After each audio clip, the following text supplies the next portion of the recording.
And so are we. Hello. Welcome. Hello. Not that. Look at Art. Look at Smooches. Claire. Hello, hello. Oh, Dichotomy's here to look at the gay. Hello, Dichotomy. Dichotomy knew there would be gay Been on the long horizon. time. I do think Hello, it was Mason. the first time this year, Dichotomy. It's been a very long time. Actually. I think so. But Damn, hello, that's Canadian Lucifer. kinda crazy. And Flair. Hello, Bass. And welcome, Mason. welcome. Hello, Bass. Uh-oh. Gonna be confused again. Why? I always confuse Dichotomy and Bass because they have the same color names and they say similar shit. Uh-oh. But Well, Bass one, is lurking, one is so we're good. lurking and Yeah, we're yeah, yeah. present. I got my tea. I'm all set and ready. You cracked the code? What was the code, Dichotomy? I already fucked it up in my head. So, Well, that's a you problem. I'm just Lori. saying. That's a you problem. you know why we're called Ace Tooney? Why are we called Ace Tooney? Oh, you figured out the secret? Oh, snap.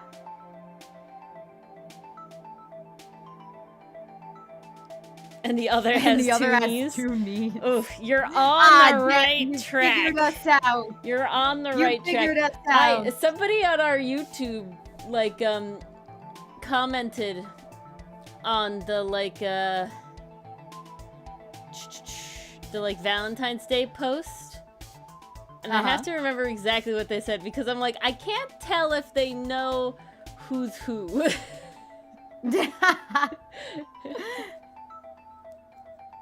Yeah, they said, yeah. So remember, maybe they're just going all, maybe they're just doing a general because it's Dylan and I, but they just say, so cute, happy Valentine's Day to our two favorite aces and the attorney too. And I'm like, I hope we know who's who. I hope we know who's who. Hope we know who's who. Because we can decide apparently. I we can definitely shake it up cannot now. claim to be an attorney. Yeah, That is for sure. Neither can I. And I don't think Dylan can That claim only to be leaves ace. one. Dylan can't claim to be ace. No. You see how he No, honga hongas. definitely That's all I'm not. gonna say. That's all I'm gonna say. You can't honga honga that much and be ace. I'm sorry. Dylan has two knees, Dichotomy. It's probably the attorney. It's Dylan! What do you mean? Dichotomy, it's the attorney. Yeah, 'cause he's the got knees. two knees. I feel like Come that was on, that one was set up self-explanatory. for you. You were on the right track. Tis. You were on the right track. We know, Dichotomy. I know. We're just leaning Dichotomy, into it. if you don't know who's Dichotomy, the attorney. you've been like one of our first. One knee each. people. Ah, shit. Like, Canadian you know. got us. I'm only Oh, legally snap. entitled to one knee. The math is Ooh. mathing. Whoop. Oh my goodness. I blanked out. Aw, I had words. I had words that I was gonna say. Yeah. I thought it was really funny. I completely didn't even think about this until much after, but I drew like the Avrix smooch, right? And then I remembered that on TikTok somebody had commented under the military dance meme one I did, that they're like, oh no, with all that energy, they might kiss, something like that. Sequel. And so I was like, I have never replied with a video to a TikTok before, and I'm like, you know what? I can now. But now you can. You can. Look at that. So yeah, now I can. Oof. Flair, I'm constantly peach tea plagued sounds delicious. by me liking the flavor that the stores discontinue or never keep in stock. It's so cruel.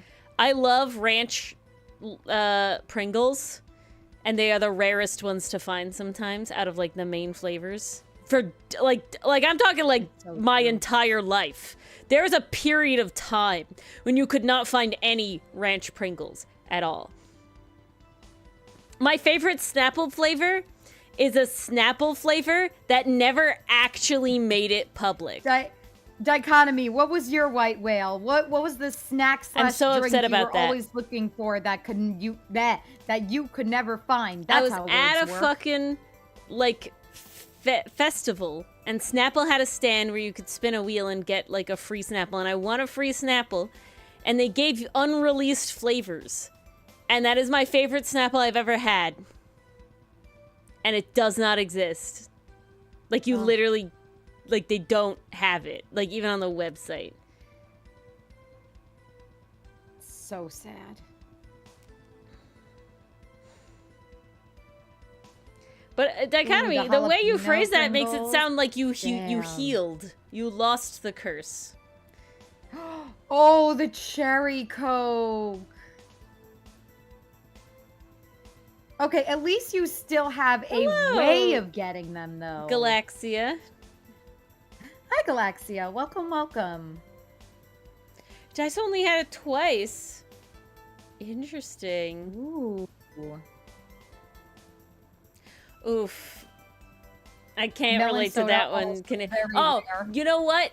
I once was at a Cracker Barrel and they sold a brand that's called Dang That's Good Butterscotch Root Beer. I got to that sounds have amazing. it once. Cracker Barrel no longer sells this fucking And then flavor. never again. So pissed. Wait, that's really the reason, Dichotomy? Yeah, that is the reason. Yeah, the color. Yeah. Wow. It is why. We're getting some Dichotomy lore It's tonight. the Dichotomy lore. Oh my goodness. Well, we can, finish looking at all the smooches. I guess well, mine would be the chocolate Canley soda Lucifer, that American it came Roadside back used to have. Canada, is my understanding. It That wasn't in was Canada the- for a long time, and And now I've it yet is to back find in a Canada. replacement.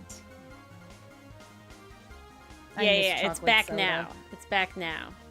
That shit was so good. Yeah. Good stuff. Yep, that's some Dichotomy lore for you there. Is the DG logo color is the cherry Coke color. Legally distinct, it makes but a ton of sense now that I look at it.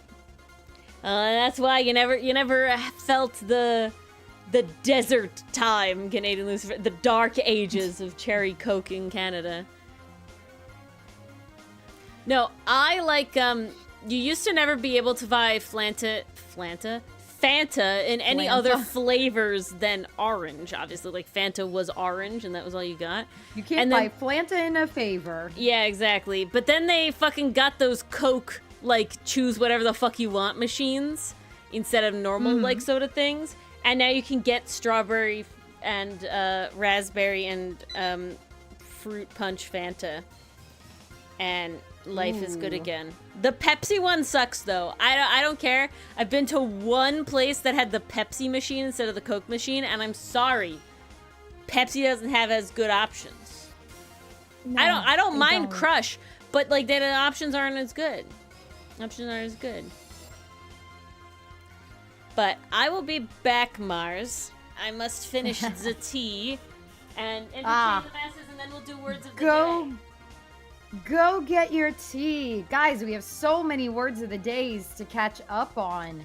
There have been so many days that have passed. Speaking of which, I hope you all had a really nice weekend or Valentine's Day, whatever you were celebrating. Ooh, the pineapple Fanta is good. I'm sorry, I'm boring. I still like orange Fanta. I'm basic. I'm sorry. Orange Fanta is probably my favorite. But if I had to pick a favorite soda, I am between two.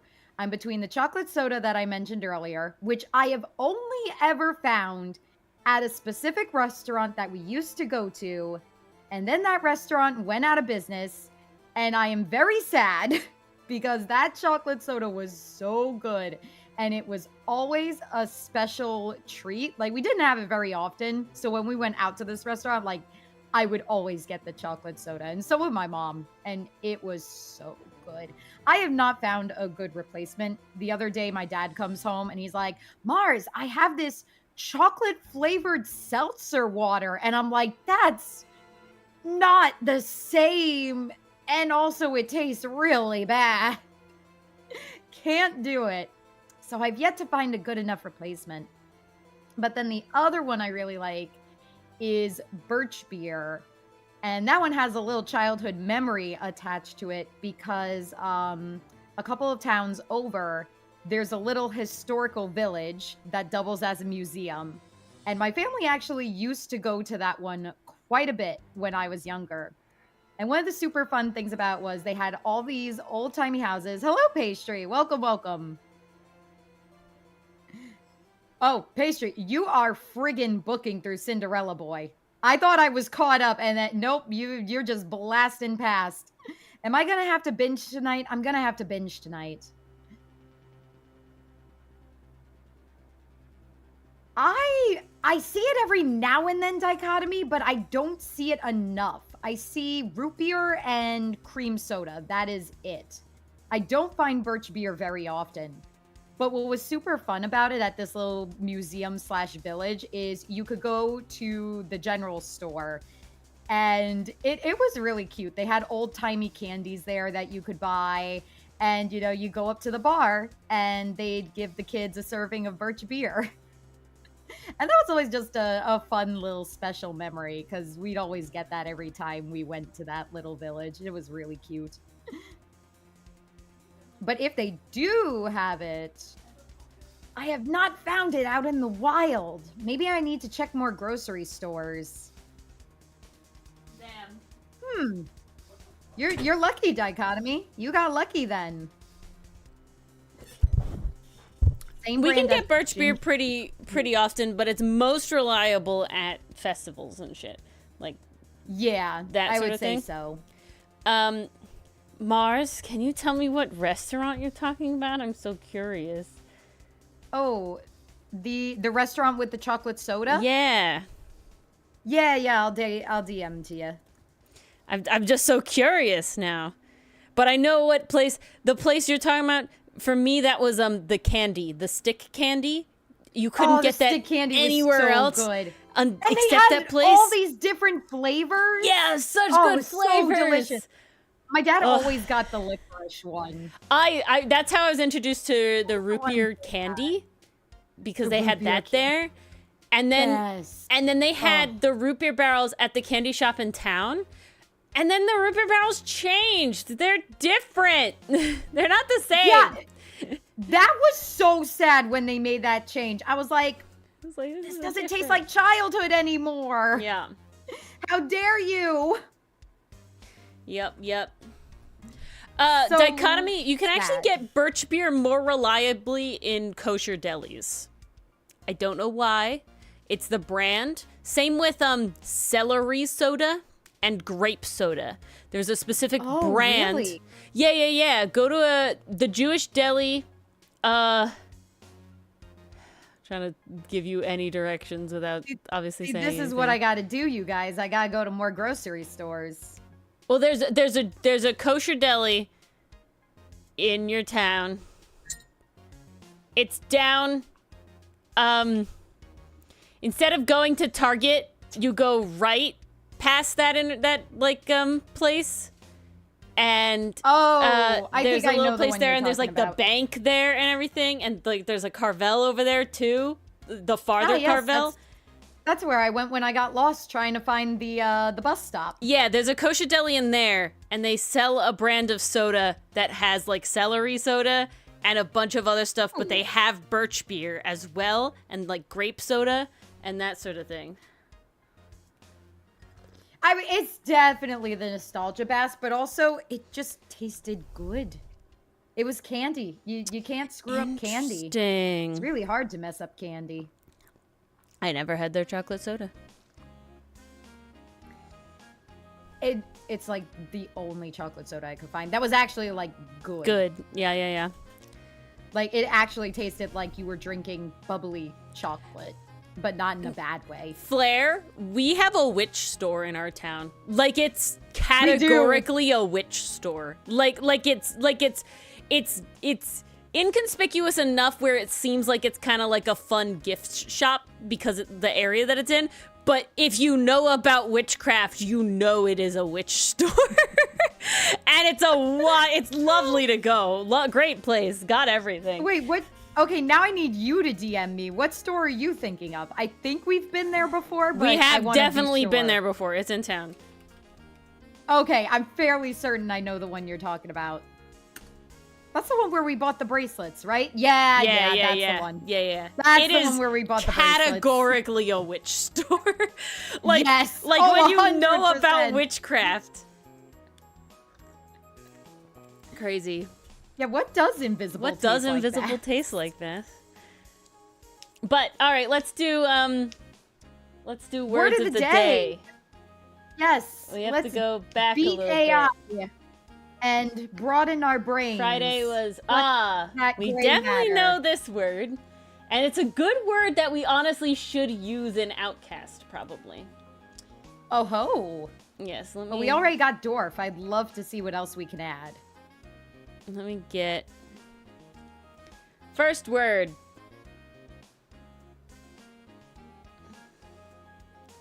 Rapscallion. Rapscallion. Yes. That is a good one. That's a good one. The word rapscallion refers to someone who causes trouble, often in a mischievous way. It appears in the same sorts of contexts as rascal and scamp. The word rascal has been part of English since the 15th century, but it apparently failed to fully capture the disagreeable nature of the wily knaves of yore. By the 16th century, English speakers had expanded rascal to rascallion. I'm sorry, no P there. Rascallion. Rascallion. But it seems that even the term didn't sound quite mischievous enough.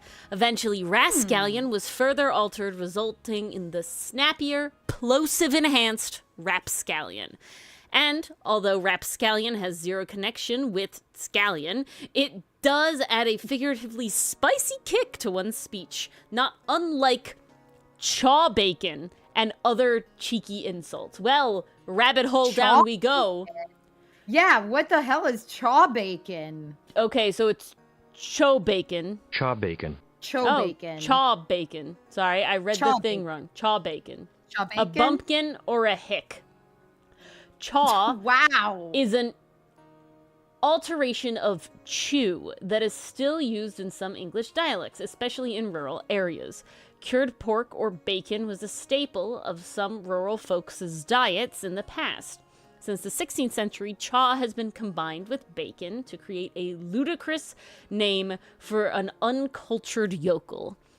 Over the centuries, the word has lent its delicious dialect flavor to a wide range of publications, but it has become less common in recent decades. Today's city dwellers are as likely as country folk to chow down on bacon, and the word chaw bacon isn't often on the lips of either group. When a rapping lion is being a rascal lion. Rapscallion. There we go. Ooh, we chaw got one bacon. even Bass didn't know. Where's my soul leaks? Yeah, soul leaks. So basically, Dylan would be a rapscallion. Ragamuffin, Oh, I very find much so. Bass leans more to one's disheveled appearance than their Yeah. wily, cheeky endeavors, I would have to say. Bass. All right. Next. The music died, as is very... Of course. It Of paused course. for dramatic effect. I have a story with this one. I have a story for this one, which is very funny. This was the Valentine's Day one. I feel like it was obviously chosen purposefully. Yeah, there you go, Pastry Puff. That's a good way Canoodle. of summarizing it. Canoodle. Oh, canoodle's just a good one. To canoodle with someone is to hug and kiss them in a romantic way. The origins This of must have been canoodle. Saturday. Yes, this was Valentine's Day's word. The origins of canoodle are uncertain, but may have their genesis in an English dialect noun of the same spelling meaning donkey, fool, or foolish lover. That canoodle may itself be an alteration of the word noodle, used to mean a foolish person, which is how we got Yankee Doodle, macaroni, all that sort of shit. The fool noodle likely comes from noddle, a word for the head. The guess seems reasonable, given that, since its appearance in the language around the mid-19th century, canoodle has been most often used lightheartedly for playful public displays of affection by couples who are head over heels in love. When Dylan and I first started dating, this is a very funny story. So, I had a friend that I wouldn't say was like a super close friend, but we were, like school friends, mostly. And then her parents ended up really liking me. It was a very odd situation. I do feel bad for her. So we hung out a lot, and I was happy to be friends with her. But she liked Dylan. And Dylan did not like her. And I was actually mostly unaware of this happening at all. And so I started dating Dylan completely unaware that she had any desires for him until after we started dating. And she did some crazy shit to try and get Dylan and not have him have me. Very, very wild shit. She did basically the bend and snap type shit. Oh, jeez. Real wild. But so because we were both friends, because she played the trumpet in band, Dylan played the trumpet in band, so that's how they knew each other originally, and we knew each other through band as well. We were invited. Was that? No. I think we were at a band event that was like a dinner for like awards or whatever. I think that's what it was. Whatever we were, or maybe we were at prom. I can't exactly. It couldn't have been prom.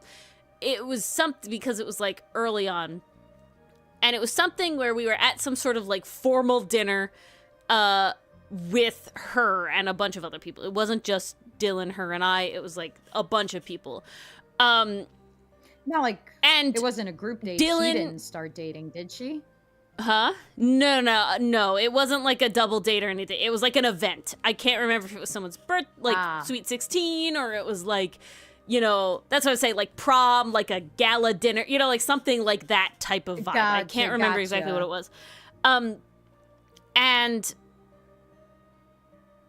Dylan and my relationship involves a lot of like nudging, right? Like being scooches at each other. And so she kept, like, if we were to, like, poke each other. Never changed. Yeah, no. Very foundational. But if we were to, like, poke each other and, like, annoy each other, she'd be like, stop canoodling! You're canoodling! And then we're like, what the fuck? What? No. Are we being maybe a little cringe? Sure, but no. And nobody else she was just jelly.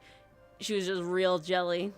I was like, she was okay. Jelly with all the berries. Okay. Well then, Chef 4G can sell these canned noodles. I mean, amazing. Really, it was a wild, wild time. She crashed out hard, I will say. What kind of Me Girl high school movie? I had a couple of those moments, Spaceship. I will say, as like a... no, I'll actually take that back. When I, like, sit down, and even in the moments... When I sit down and I think about, like, my high school time, it was closer to a teen high school movie than I would have thought. I went into high school being like, obviously all that's fake, all that's, like, blown out of proportion, that doesn't happen. And then that shit happened. And I was like, what? And then that shit happens, and it's like, wait, I was like, what? This is supposed to be, we're supposed to be. I definitely had the ace, like... I feel like you and I had our fair share of those moments. Yeah. I feel like we were caught in those moments, like not causing those moments. No. We were definitely like the bystanders and rocks of our friend groups. Like, and so I'm just trying to exist, man. Heard all of this shit, and then like all this shit like happened around or to us in like weird other ways, where it was very much just like, am I a side character? Like, what is like, why am Maybe. I watching the teen movie in my high school? Very, very interesting. Again, it was more real than I would have thought. You hadn't heard Scooch? No, I remember you Scooch had is a common heard one. Scooch. And it's not spelled like that. I have to remember how it spells. SC, right? It's, yeah. I'm pretty sure.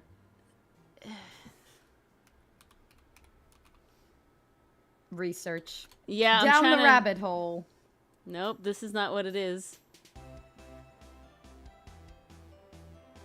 Everything is not coming up with what I want it to be. It got even more interesting because high school, it was like you had those moments that it's like, okay, well, now we're all going to college. Those moments should not be a thing anymore, right? Because we're all mature college people, right? No, it was still happening all around. I'm like, what is going on? Why can't we just exist? I cannot spell this word. Everything comes up with scooch, and I don't want scooch. I want scooch. No, that's not it. It's one of those Yiddish things, though. You know, it's in that, like... Person.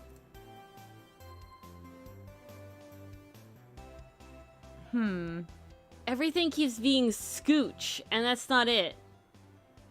Scooch. I'm gonna try scooch definition. Let's see what that gets us. Oh, I got it. How do you spell it? SCUTCH, but I want to make sure it's saying verb to dress by Yeah, that's what I'm beating. saying. It's not also that. to dress brick or stone. That's not it. Okay. Yeah, this isn't okay. right. This is different. Yeah, That's not- SKUTCH. Scooch. That's so it how is SK. It is K. Okay. Because it's a Yiddish. See, both of them work. SC there and it is. XK There it is. work. Yeah.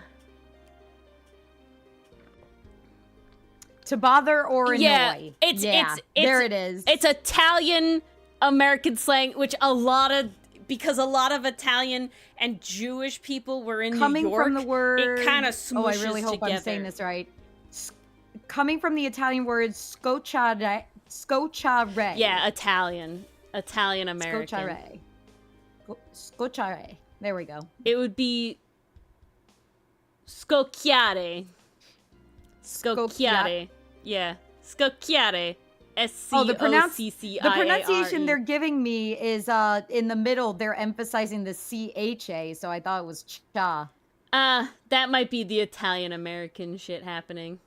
Because Because that's how you get gabagool. That's fucking Italian American. Oh, that shit. Yeah, that's And hella mutz, Italian American. mutz, you know, God. Sometimes And I'm schmutz. really New York. It hurts. But that's what happens when both Dylan's parents and my parents are like hella New Yorkers originally. So, When New Yorkers collide. seriously. If every weird word is either Italian or Yiddish. I will say. They all get that. Okay, here's the next one. On to Sunday's Sundays. word. This one I do not know. Oh, well now I'm curious. No, they should have put it in Dichotomy. IPA. They dichotomy. didn't put it in IPA. Then Mars would have known. But I actually think that's an Italian American thing versus an Italian know this word. Italy thing, because I did have an Vertiginous? argument with Dylan before. All right. Okay, my pronunciation guess is vertiginous. Vertiginous. Mine There is we go. vertiginous. Vertiginous. Ah, so you're That's putting my the stress guess. in the middle. Okay. Vertiginous. But you've seen this, but you can't recall. Let's see how it says. Vertiginous. Let's see. Vertiginous. Vertiginous. Vertiginous is a formal adjective used to describe something that causes or is likely to cause a feeling of dizziness, especially because of great height. So probably related to vertigo. Oh, yeah. That's where vertigo comes from. The climactic scene of Alfred Hitchcock's classic thriller Vertigo features appropriately a dramatic climb and fall from a vertiginous bell tower. Vertiginous, which describes things that cause vertigo, a sensation of motion in which an individual or their surroundings seem to whirl dizzily, comes from the Latin adjective vertiginosus. Vertiginosus. Which in turn comes from the Latin noun vertigo, meaning a turning or whirling action. Both words descend from the Latin verb vertere, meaning to turn. Vertiginous and vertigo are just two of an almost dizzying array of vertere offspring, from adverse to vortex. Okay, makes all sense. These make all sense. The dizzying sense of vertiginous... Bye, Dichotomy. Glad you could join. Bye, Dichotomy. Pat. is often used figuratively in the vertiginous heights of cinematic legend. Interesting. Very interesting.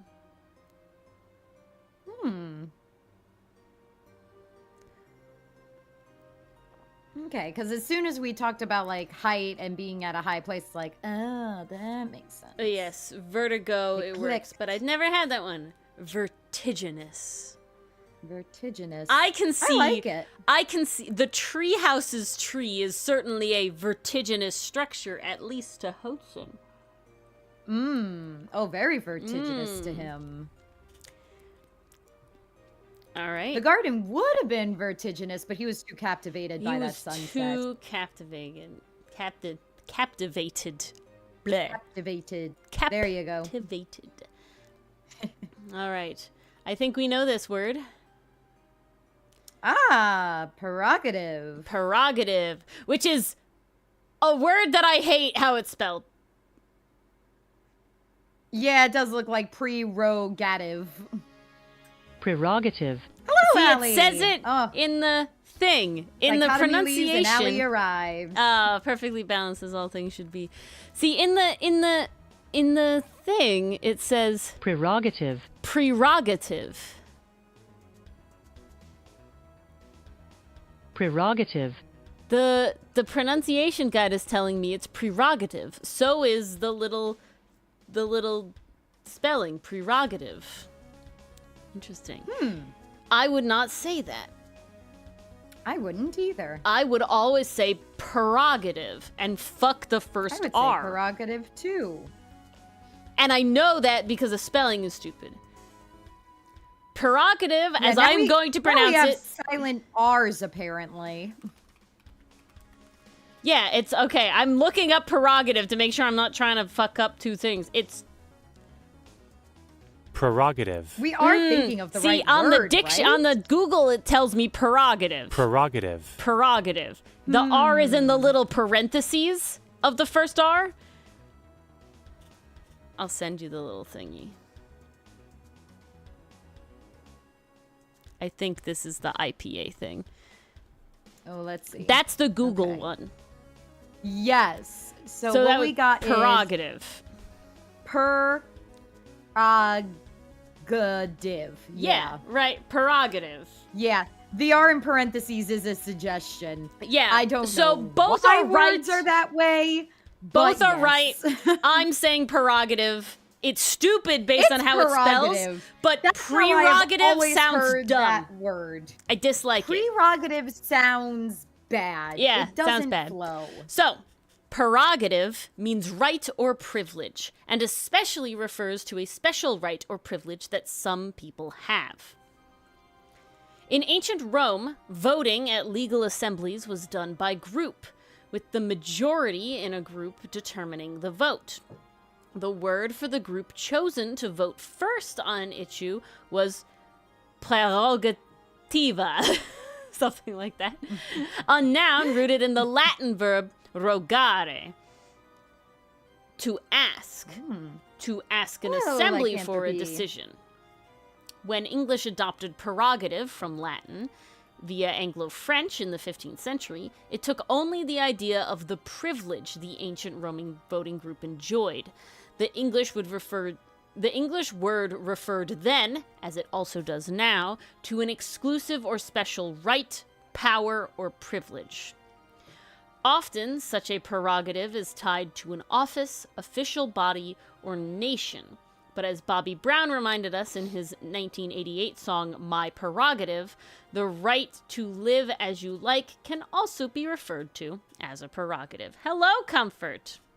Welcome. Allie, I'm happy to give in if we've been pronouncing it wrong this whole time, but I gotta say I've never fucking heard prerogative from any person. Ever. And that is not an uncommon word. You know what I'm saying? Like, there's a difference if it's like, this rarely comes up or I only read it. It's like, All right. Ooh, yum, Mason. Coming to the last one.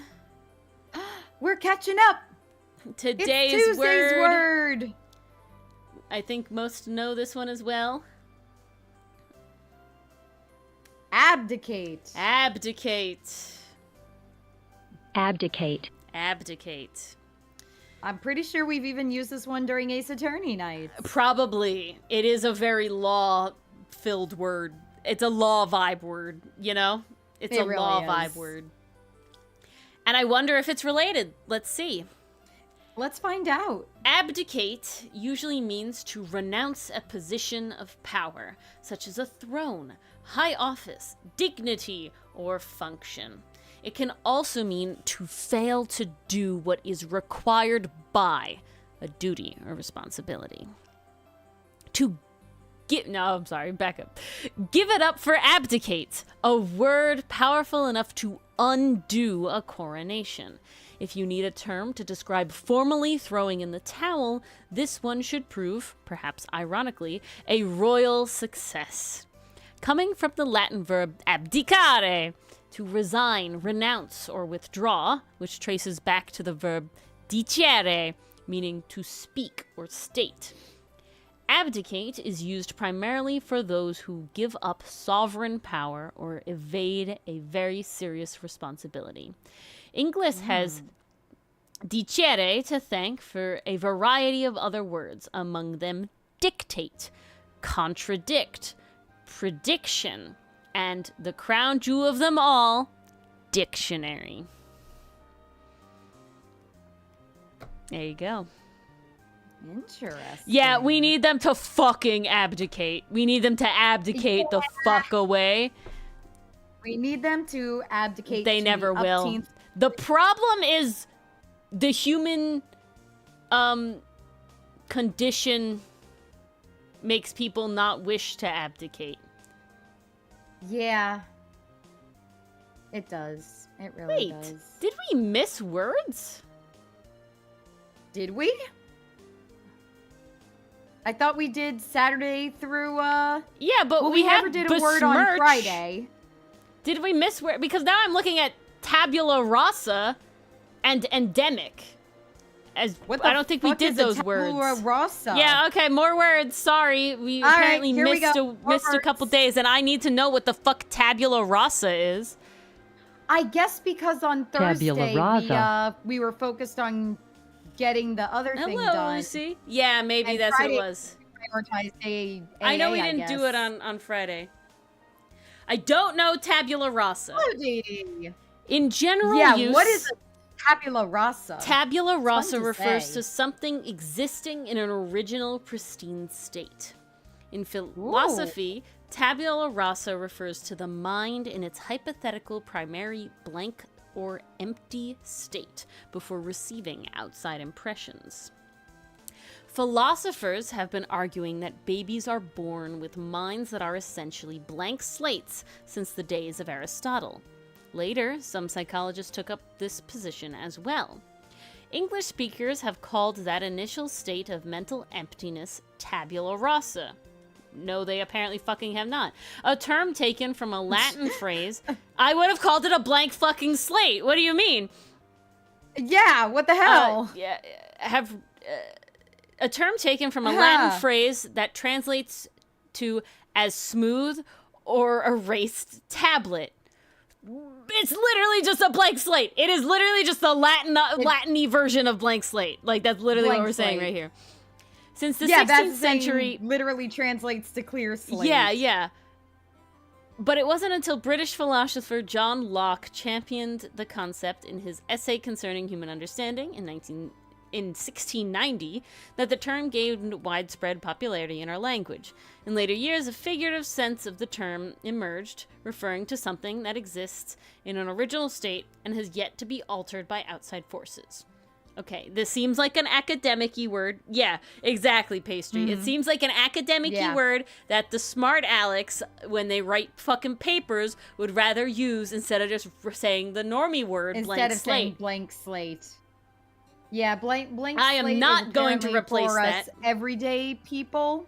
In my language. Tabula rasa just makes you sound It's too high much. And mighty. It's too much. I don't like it. I'm suddenly doing taxonomy. Finds that balance between sounding intellectual but also still being like not too pretentious. It does sound pretentious, exactly. Like that sounds really pretentious. Okay, I do want to do this word because I like this word. This word matters to my field specifically. I and do. People don't realize it is fun to say. It is fun to say, but it definitely is like a actually it's tabula rasa kind of vibes, right? Yeah.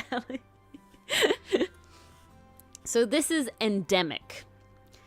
When used for a plant or animal species, endemic describes something that grows or exists in a certain place or area, and often specifically something restricted to a particular locality or region. Endemic is also used to describe diseases that persist over time in a particular region or population. It can also mean common in a particular area or field. Ever wonder how endemic ended up in the English language? It arrived via French and New Latin, with its ultimate origin likely in the Greek adjective endemos, which describes, among other things, a disease confined to one area. Endemos was formed from in, and a form of the noun demos, meaning district, country, or people. That word was also key to the formation of the earlier word on which endemos was modeled, epidemia, meaning disease affecting a large number of individuals. English adopted epidemic, also via French, in the early 17th century, but endemic didn't become endemic until a century and a half later. The familiar relation pandemic slipped into the language in the mid-17th century. In current use, endemic characterizes diseases that are generally found in a particular area. Malaria, for example, is said to be endemic to tropical and subtropical regions, while epidemic indicates a sudden severe outbreak within a region or group. Endemic is also used by biologists, me, to characterize plant and animal species that are only found in a given area. So that means I liked to do this word because I fucking use it a lot. It matters in my field of study. And that means it also matters to Hotzen. Hotzen would use this word, endemic. He would say that most of the flora and fauna, if not all of the flora and fauna he has seen on the island, is endemic to the island because he has not seen it anywhere else. Obviously, he does not have a massive wide range to know that, as he has not seen the entire world. But of his current knowledge, that is the case, and he would say as such. All right, now we're done. And we've caught up with our words. It is time to launch into comic night. Yes, and I actually finished rendering all the panels. Nice! Because today is comic day all day, and thus I do comic stuff all day. And so what I'm actually going to do, because it is still comic stuff, but I do want to do it instead. Yippee, fear. Yeah, they love the scary. I'm gonna actually work on seeing Guard 1 being tortured. a little short that I want to do, that I moved over to here. I think it's in here. It is this one. We have not yet, Allie. Thank you. Because I did homework today for that. Yes. I have watched or listened to 4 separate adaptations of the Nutcracker. Well, technically one's not an adaptation. One is kind of less an adaptation. But it's still an adaptation. So, for those who don't know, the Amphibia creator has announced that he will be launching a new show alongside an indie animation studio. And the Kickstarter goes live in March. I think it's like March 13th or something. So there's not a ton of information about it yet. I'm assuming that when the Kickstarter goes live, we'll have a lot more. But it is called currently Clara and the Below. And it is a gothic horror retelling of the Nutcracker. I'm so damn ready. Which let's immediately, go. I'm like, fuck yes, let's go. So very, very exciting. Yes. I'm very excited. Because of that, I wanted to remind myself of the very original Nutcracker story. Because it is different significantly from the ballet. And what's interesting is that in the very original story, the girl is named Marie. Clara is so what happened is that the very original story occurred, and then I'm blanking on anybody's real life name, of course, but then it was adapted because it was considered too violent, and then that adaptation became what is now the Nutcracker Ballet. And then depending on where you are is dependent on what the adaptations have come from. So I re-listened to the very original.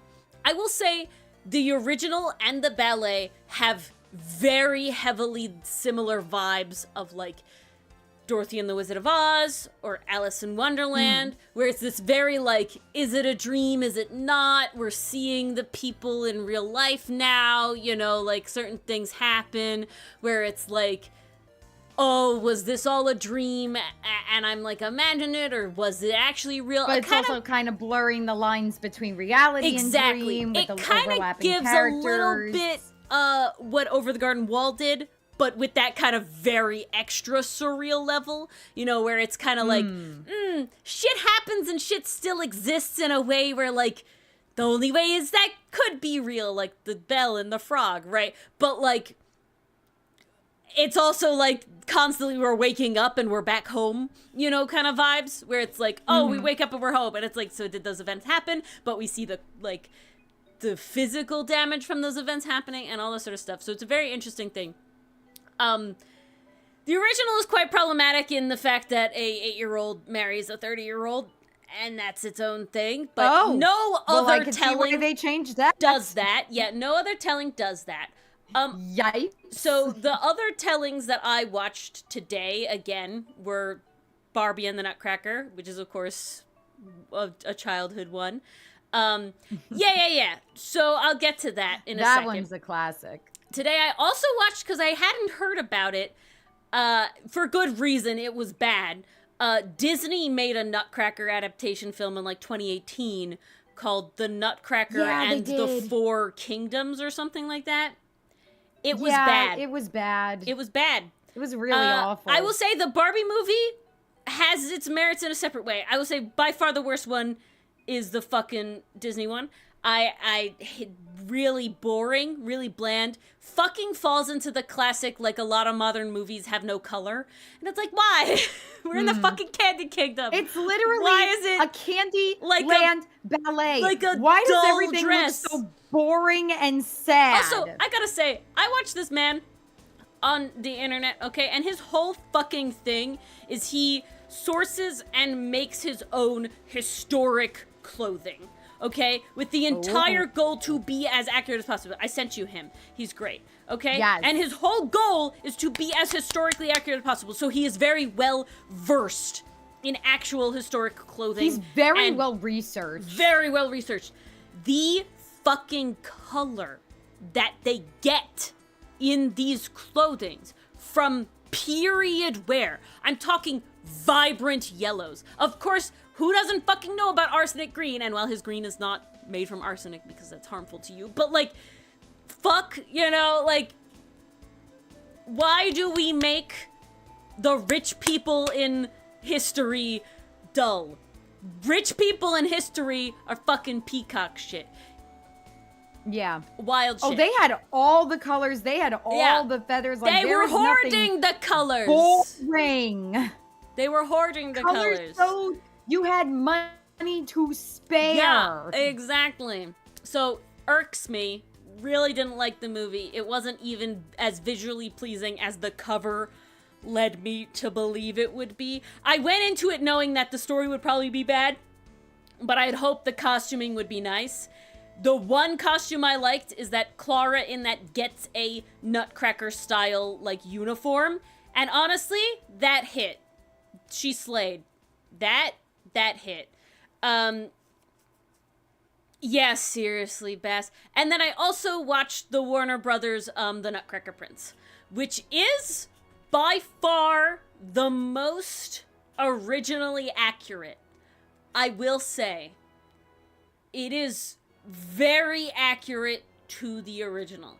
Of course, they all fix it so that the romance between the Nutcracker and Clara, because they are all Clara in these adaptations, none of them are Marie, but Marie is referenced in 2 of them, interestingly, as like a little like nod, like we named things Marie. And so they're all much more closer in age. I will be honest, I really like the Barbie take that Clara is more like a teenager and not a child for the, you know, the whole thing. It's kind of nice. She's definitely older, Barbie is, as Clara in Barbie and the Nutcracker. It's so funny you mentioned that, because the Nutcracker version I grew up with, I had more Nutcracker books than I did movies. And one of the ones I had, I believe it was part of the Little Golden Books collection. And in that one, at least the way it's drawn, and you know, when you're very young, everyone looks older than you currently do. I thought she was a teenager in that book. Yeah. I'm like, oh, teenage Clara. This checked out. This is good.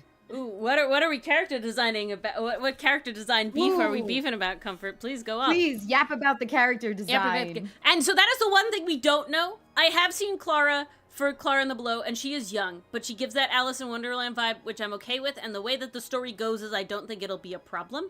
The one character design that I care about, obviously, that has not been revealed is the Nutcracker. I do hope we get to see him in the Kickstarter. I will admit that is a big part for me. They must know that he's a fan favorite character and that everyone would be waiting to see his probably design. I think they're going to sit on it as long as they can to make the reveal even better. Yeah, exactly. So really quick, because in the ballet is fairly different from the original, but the big thing is that originally the Nutcracker is actually, uncle or godfather. You know, Drosselmeyer is not related, except in the Barbie movie, which is a wild thing, but they square the circle separately. In every other retelling and the original, Drosselmeyer is unrelated to Clara/Marie, but he is like a godfather figure or an uncle figure, you know, like someone that's like a family friend, so like they know of him. And, like, the children are familiar with him, obviously, so it makes sense. But specifically, he's unrelated. Because what's important is that Drosselmeyer's nephew is actually the Nutcracker, okay? And we get this story in a story kind of thing that goes on that is after Clara gets the Nutcracker and, becomes enamored with him, which, God, Clara, I fucking relate, I totally fucking did that. But he was Einstein in the Disney version? Was he? Oh, if you're talking about the clockwork things, that is a thing. He was not explicitly Einstein, unless we're talking about a separate Disney version than the one I know of. But there's a lot of clockwork things going on. Drosselmeyer is always a big clockwork guy. Even in the original, he is a very skilled clockmaker and makes clockwork things. Specifically, this clockwork castle that has this whole sort of like cuckoo clock kind of vibe where like little figures and stuff go around and everything like that, and everything. In the Disney version, I saw the Nutcracker and the Four Kingdoms or whatever. He's played by fucking what's his name? I had his name and I'm dying. Oh, I remember you mentioning this. His outfit no longer serves. Oh God. I heard you mentioning about the pink. That should be illegal. I heard you mention about the pink the other day. Last week, I think. But, yeah, big clockwork things. But basically, Clara gets the Nutcracker. We see the Nutcracker fight the Mouse Army and the Mouse King, or Rat King. It doesn't really matter. It's mostly mice, I will be honest. Rat is kind of like a later thing. But, they fight. And because everyone associates rat with evil and mice. Yeah. Mice is like, it's cute. It's not bad. But then, hello, Federico. But then Hi, Drosselmeyer Federico. basically tells the story of the Nutcracker to Clara, after this whole thing, like, the story. And it is the story of how his nephew got turned into the Nutcracker. And this, only gets retold out of the adaptations I saw. This does get nearly beat for beat retold in The Nutcracker Prince by Warner Brothers. So I will say relatively like 95% faithful retelling, I will admit, for The Nutcracker Prince. That's crazy. And I'm not upset with the character design, but it is of the time. It's like a 1990s animated film, so it definitely has like its bits to it of like the voice acting Hallmarks and stuff. Of the but 90s. I will say, really good adaptation. I do like the Barbie one though, because it gives more narrative in a way, and that's the benefit of the original Nutcracker. Doesn't have a very good through line narrative as to why we kind of do what we do. It's more just like, child, you're stupid, so we run away. It's very odd. Again, very like surreal shit going on. But all the adaptations do give a reason why the character goes on, and the Disney adaptation did give an interesting sort of thing of where Marie is Clara's mother, and Marie went and found the thing first, and then Clara has to go do shit with it later. But then it ends up being like not the vibe, and I think what really hits me is that what really I'm curious as to how this like gothic like Clara and the Blow would handle it, because I feel like it leans more in a direction that makes sense for that kind of vibe, is that the original was meant to be a commentary on basically rejecting modernity. As so Drosselmeyer, and this is why I actually think Princess Tutu does a really good job as like a Nutcracker adaptation. It has a lot of fairy tales in it, but Princess Tutu boiled down is very much a Nutcracker adaptation. Fakir is the Nutcracker, and I love it, and it's great. And I love it so much. Straight up a Nutcracker but adaptation. Drosselmeyer in that one, in my opinion, say it in so many words until the end. Perfect. And the reason that Drosselmeyer is my favorite is because he's kind of this like weird, like outside entity, and he represents modernity. And what I mean by that is he is a clockmaker. He makes this clockwork castle as a gift to Clara and her brother, and sometimes her other sister, but mostly young children. Okay, we're like 8 and 7 or something like that. And the clockwork castle is, by all intents and purposes, a marvel of engineering. again, it's this big cuckoo clock kind of vibe where it's this lovely metalwork castle and all these little people, they come out and they dance and they do all this stuff, but it's all on a track. Yes, so Federico, I love the original ballet visually 100%. It has not really story. It is the least story of any of them by a lot. It is a vessel to see very different beautiful, dances and beautiful costumes. 100%. It is a that mechanism is why that ballet exists. To literally, because half of the ballet is literally, let's put all of these people that are kind of vaguely dressed as Candy and kind of vaguely dressed as various, countries to do their, like, dances. And that's, like, 50% of the play.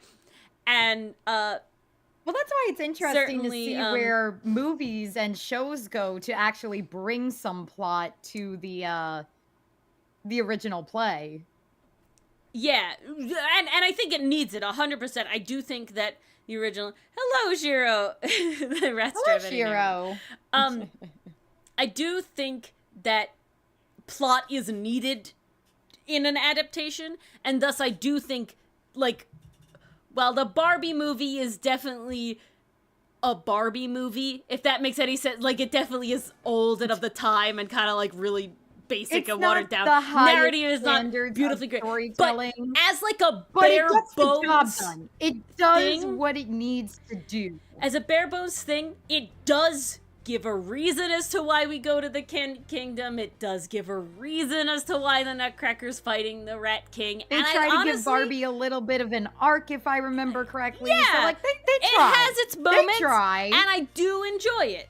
I do enjoy the vibe of, like, what they gave as a story thing.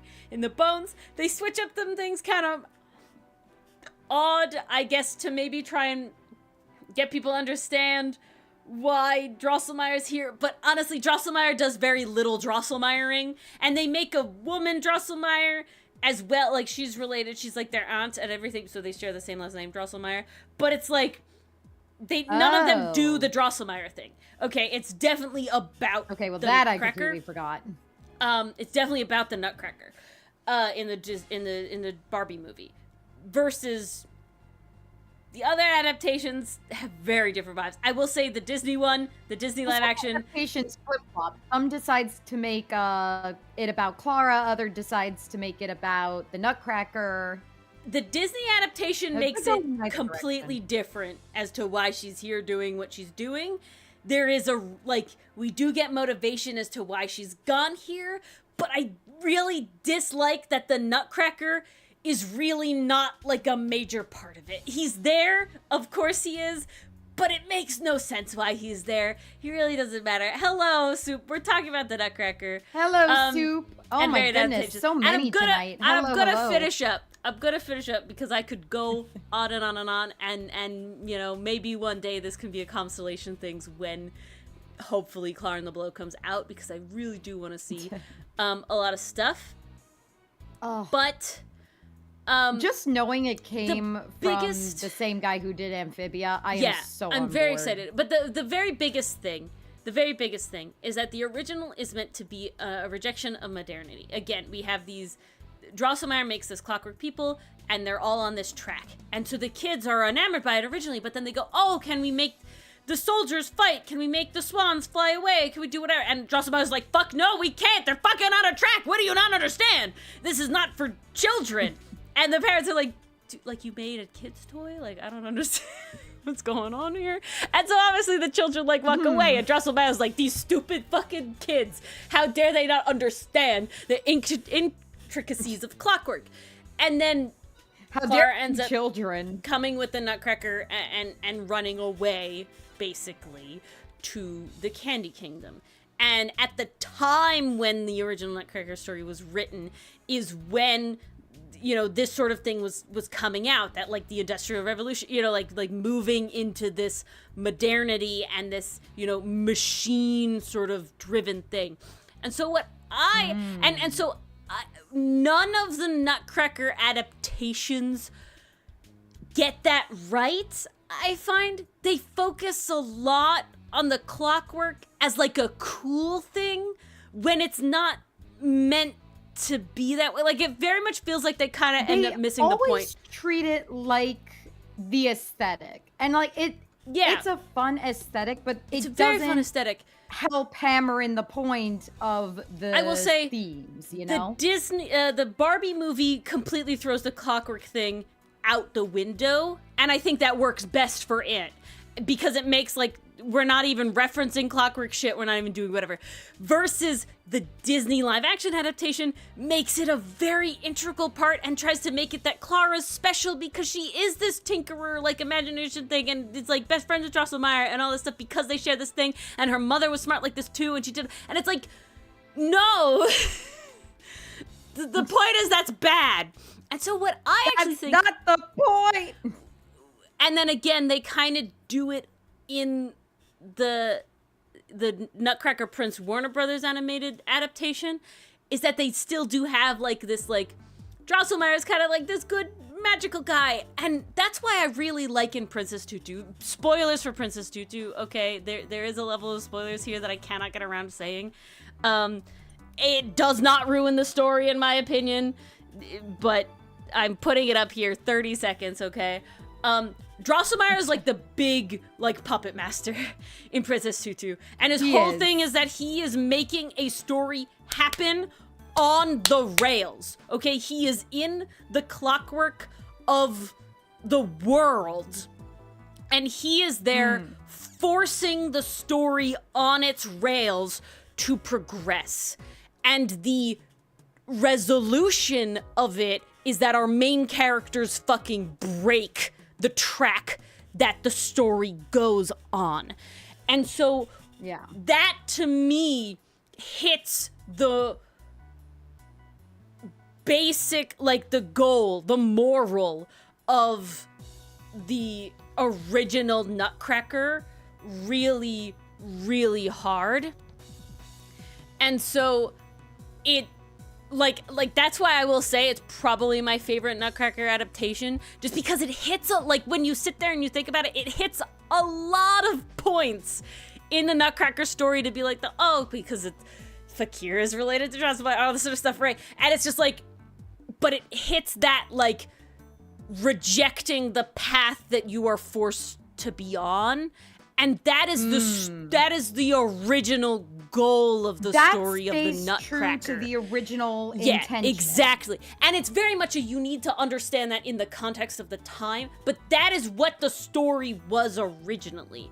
And that is why I think that Princess Tutu does it really, really well when you, like, get to sit here and then, you know, and it's really, really nice. And I really like that about it. Spoilers for Princess Tutu over. Going to what I hope for Clara and the Below. I hope that we have that focus on it. Especially from what I know about, from what we got to know about what the movie that the creator was making beforehand, in this kind of accepting, you know, like certain things about, like, the path that you're on or whatever, and all this sort of stuff. I think I can see him understanding the actual vibe of the Nutcracker and what it should be, and the reason why, like, the very little blurb have faith about it, in that Clara is traveling to this Below in order to save her ailing father, is very like okay, I think we can, like, hit the beats very well, and I will be very curious to see, sort of, because a lot of, there's, like, a couple major, like, points that I think are important for the story to hit. Not necessarily important for the story to hit. That I think are, like, these really make it feel like a Nutcracker adaptation over anything else. And the big one is Clara throwing the shoe, because that's her taking action into becoming part of the story. That's, like, her call to action moment, is her throwing the shoe and hitting the Rat King. And I think that's an important beat. I think you can do that in a bunch of different ways, but I think that is an important story beat to hit. Yeah, you 100% need that moment. Because it really is her taking up the mantle to be a part of the story. That's really the big one. I was trying to think if there's one more. Oh, the creepy. So I obviously think that because it's gothic horror, we will have this. But there's like this very integral part of Drosselmeyer being the clockmaker, right? Like how you talk about like a clockmaker god type, that like vibe of things, is that it's like, oh, like a clockmaker deity, is that he put it together and it, it runs on its own kind of thing. It's like a vibe. Because, oh, and this also gets me, they love to associate Drosselmeyer with owls, and the reason they associate Drosselmeyer with owls is because the original, he perches on the grandfather clock, and it starts with the grandfather clock's owl is covering the face of the grandfather clock, so we don't know what time it is, and that's important. And then it turns into Drosselmeyer, who is squatting very creepily on top of the grandfather clock, which the ballet does get right. Like, I will say that moment is top tier, and his coattails are covering the face of the grandfather clock. And he is blamed for allowing the mice to attack the Nutcracker because he doesn't let the clock chime. But that's him, because that would scare off the mice, and that's him. But the only reason that there's an owl explicitly involved in this is because that was just a common top motif in grandfather clocks at the time. It's just that top curvy swirly bit was carved as an owl. Like it's literally a part of the grandfather clock. It's not like its own very special thing, and so they just make Drosselmeyer very owl. Like he has an owl always, and it's like the owl is the meaningless part of this entire thing. The owl is not the part that matters here. It's a fun little detail, but it's a garnish. It's definitely it's not really the whole like thing. we need the everything else first, and that's why we don't have Owl Drosselmeyer in Princess Tutu. We have Grandfather Clock Drosselmeyer in Princess Tutu, as he fucking should be. So all I'm saying is if you want a really good, like a surprisingly good Nutcracker adaptation, listen to the original story, like the very original story, and then watch Princess Tutu. Because it fucking slaps. It's just fucking so good. No, Federico, beautifully, visually, I love the ballet. I think the costuming is fantastic. I think the sets are great. I like seeing all the different styles of dance. I love the music. The music really hits, and the music has a lot of ways to work in. And I will say, all the adaptations do a decent job of bringing the main themes back at important points. So I will give them all points for that. And so I'm very excited to hear Gothic horror versions of these themes in Clara and the Blow, because they are public domain, to my understanding. Is all that music's public domain. So they can use it and edit it, and I'm very curious about how that'll go. I'm wondering if they're going to give any updates to the music. Yeah, pastry. I'm really with different instruments, make it sound like more, because it is Gothic horror. We can definitely work in more Gothic sounding instruments, or even just turn the soundtrack into a Gothic version of, the Sugar Plum Suite and things like that, which I think would be so friggin' cool. It certainly would. I'm very excited. I do hope that when the Kickstarter happens, it gets a lot of support. I think it will, mainly because I think a lot of people are going to do it to spite fucking Sony after canceling it. Because I will be honest, I think a lot more people would have been immediately... can usually count on the community to be good. Yeah, but I do think a lot more people are going to be immediately interested in what the original movie was going to be than necessarily a Gothic retelling of the Nutcracker. Because a lot of people know the Nutcracker but don't know the story, right? Like, so many people are like, oh, I've been in the ballet, like I've done the ballet for various things, and I never understood the story. And the reason is because the ballet kind of doesn't really have a story. Okay, right? The ballet doesn't have a plot. Yeah, the ballet does not have a plot. I would argue that the main story barely has a plot, and is more just a method of, look at icky real world now going to machine, and look at pretty cool fairy place. That's where you want to go, Clara. And like, again, because we're talking the same, like Alice in Wonderland, you know, Wizard of Oz, kind of like surrealist vibes. And Soup, well, I will say Barbie and the Nutcracker is very not like the story of the Nutcracker. I will say, as adaptations go, I give that one like an 8. Because I think what it changes, it does very well. And while it doesn't keep the full innate thing, I think it is fine as like a prince-princess story, which is what it does. And the changes that they made, I do enjoy. I feel like Sony's dropping of every single ball needs to be studied, Allie. Yeah, and that shit did have less of a plot. Yeah. No, real bad. I would say, as far as adaptations go, The Nutcracker Prince by Warner Bros. Is a very near one-to-one animated retelling of the original story. So if you want a very, very, very close retelling of the original story, but you don't want to hear that told by somebody, you want to see it animated, that one gets really close, I will admit. But it gets so close in a way that doesn't accentuate the moral of the story, right? The vibe of the story. So it's equally lost if you don't understand it. So I will put that that one interpretation, Pastry Puff. Is like a 7 out of 10. Yes, yes, Pastry, yes. Should be with a rusty spoon. Thank you for keeping us monetized, Bass. Maybe one day, Bass. Maybe one day.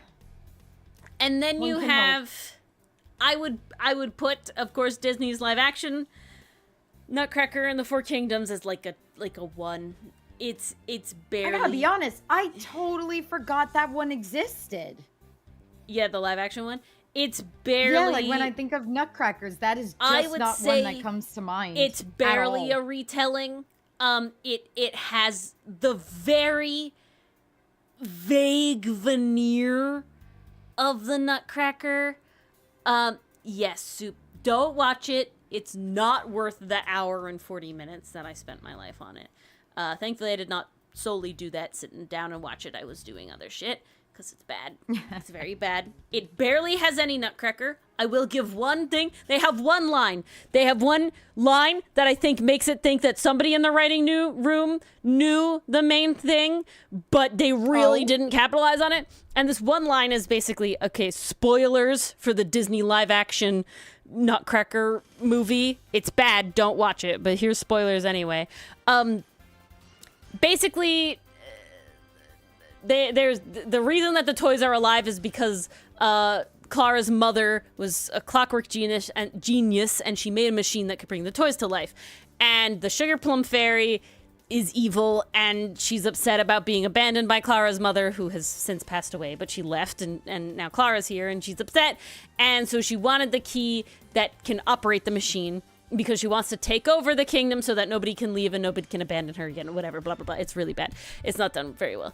But the point being is that so she gets the key, she can now use this machine that can bring toys to life, but can also make these living creatures back into toys, okay?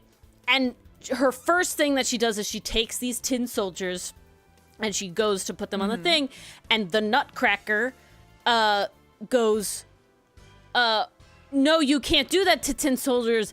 They're hollow. They're all hollow. They won't have any, agency or whatever. Like they don't have a soul, basically. Like they're hollow inside. And she's like, that's what I want. I want an army, basically cranks up. And they are even visually very automaton-y, right? Very classic toy soldier. They never get like a full human appearance like everybody else. Like the Nutcrackers are like fully human people, versus the tin soldiers look like big tin soldiers. And so that hits the little being empty and hollow and on your own track is a bad thing versus being like, you know, solid and understanding what's within is, you know, and having something inside you is a good thing, right? So it's like somebody in the writing room knew and they managed to get this one little thing in, but it's not enough of a focus to make it be like really what it should have been. Because again, they still kind of, for lack of a better term, elevate the Clara's quirky because she understands clockwork and physics shit, and it's like that's not what it's about. Not what it's about. Spoilers over. They're trying to make strong girl boss. All this led me to believe, though. All this led me to believe, though, is that I do think there is a space for an interesting modern retelling of the Nutcracker in a modern setting because of AI and the internet. And how this is turning people into kind of zombies and on their own thing, and they're being manipulated, and there needs to be this level of rejecting modernity and going back to, you know, all this sort of thing. So I do think that there is a design space here that could evolve to a very interesting retelling of the Nutcracker. Because I can very much see it, you know, like we're at Christmas and everyone's in their phones and like, you know, all this sort of stuff. And like Drosselmeyer is like this tech guy, you know, right? Like I can really see like how we can get there. Also, final thing. See that too. I don't understand why the story decides that it always has to follow the way that we reveal that the Nutcracker is Drosselmeyer's nephew. And the reason for this is that we have the opening of the Nutcracker, right? Clara gets the Drosselmeyer comes, it's Christmas Eve, Clara gets the Nutcracker, we go to bed, the Nutcracker fights the Rat Kings in the night, you know, and the Nutcracker wins for now, and the Rat King goes away, whatever, and then we wake up and it's the next morning. Clara has been injured in the battle, but you know, nobody knows it's in the battle except her. And Drosselmeyer tells this story of the Nutcracker, which is the story of the past, because this is how the Nutcracker became, how Drosselmeyer's nephew became the Nutcracker. And I'm really like, why do we feel it has to be told in this order? Because I feel like there's really an easy, and like when you're making it more narratively like cohesive, that there's a really big motivation to tell that part of the story first. Open with the story of how Drosselmeyer's nephew became the Nutcracker. It doesn't even have to be a they could literally do like Beauty and the Beast style, where they don't give it away right away. It doesn't like have something to like be that. This fully faithful retelling of it, and it doesn't even have to follow like the actual story, because it's kind of wonky as to why we get him to be the Nutcracker. And I feel like we could choose a better reason that could push the reasoning of the narrative right better. But the point is, like, do that first, or you know like or don't give that type of exposition.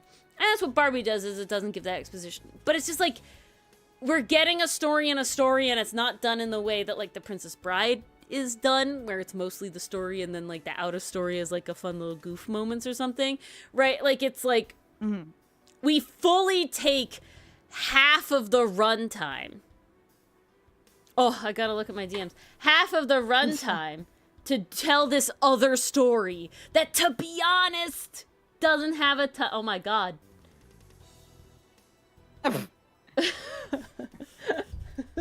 I got a very nice gift. No, it's not Nutcracker.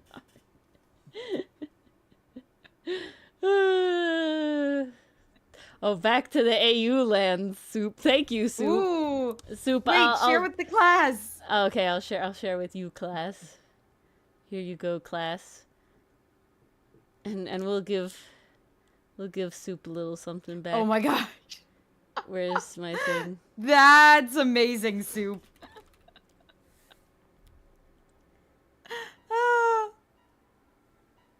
Dang, you're ready for Easter, that's for sure. Indeed. Whoops. That's not what we wanted. Why can I not do it? This is what we wanted. Sharing is caring. Sharing is caring, Shiro. This is old. That's what we've learned.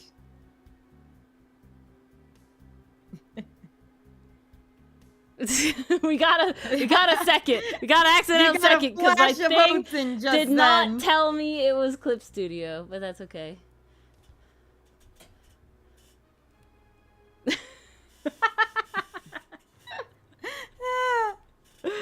I don't think that's the cake that got us banned, so we should be fine. It's not the cake that's got the zoom in was the main part of the cake that got us. It was the zoom in and linger because I was fucking drawing shit. So just don't zoom in on the bunny butt and we should be fine.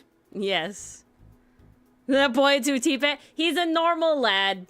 He's just in a bunny outfit.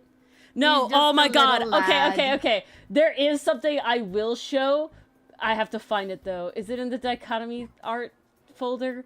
Please, I need to show this bunny, man. Oh, I have to show the other fucking bunny. Where is it? Bunny they too. You've been getting a lot of bunnies recently. No, this is not recently. This is actually old. Oh, I know what bunny you're talking about. How do I fucking spell his name? Sharp! That's what it was. Sharp! Please, please, please, come here. Please search it up.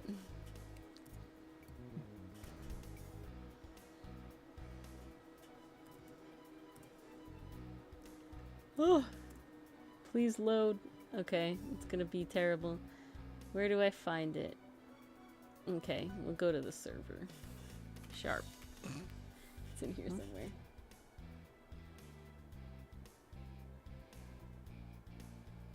Nope. Ah, no, here we you go. can't find it? No, I am finding it. Ah, nice. Here we go. Found it. All right. Dichotomy had a Harangon, and I was drawing. It's actually Soup's fault originally. Soup made a character that was specifically with the intent to be in a bunny, like a Playboy bunny outfit. And then I made a character specifically be in a Playboy bunny outfit, but it was more color-coded. And then I showed that off in the Dichotomy server, I think. And then Dichotomy said, they were like, oh yeah, here's You're the I have a one to Harangon, blame, and his name is Sharp. Yeah, Soup, it is your fault. It's from a while ago. But this is Sharp, and he's great. He came out great. He's looking sharp. His name is spelled C-H-A-R-P. He's quite lovely. He's quite lovely.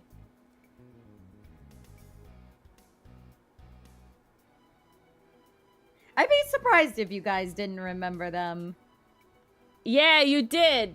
Here, this is the one that I drew because Soup made a bunny OC, a bunny suit OC. I definitely showed this one off in the server. I think I have one more. Is it here?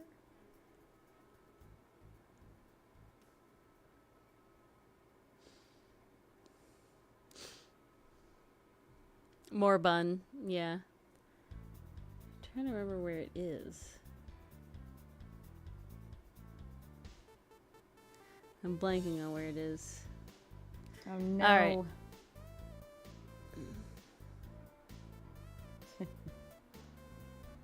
Did I draw another Well, we're one? definitely well stocked on bunnies for Easter. Oh, here so it is. Here's the other one. That's always good. Here's the one. This is with Soup's OC.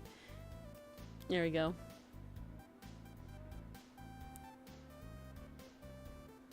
Ah, there they are. Look how lovely. Yeah, so many buns. So cute. Lots of buns.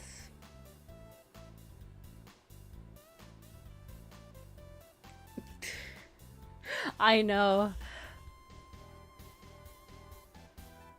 Alright. There we go.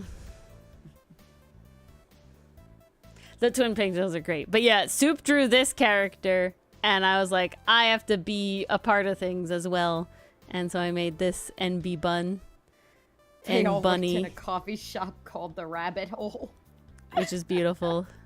And it just played That's amazing, Miku. Soup. It just played Miku's song the whole time. Bass speaking, personally, I do not like Peeps. I find them way too sweet. Regular rabbit in business formal is lovely. Bass, I do actually like Peeps. Really? I thought they'd be too sweet. No, when I was a child, I could eat a whole fucking row at once. Damn. Nowadays, I will get a hankering and I can eat like one, but I do like them. I do like them. I like stale can. Peeps, Shiro.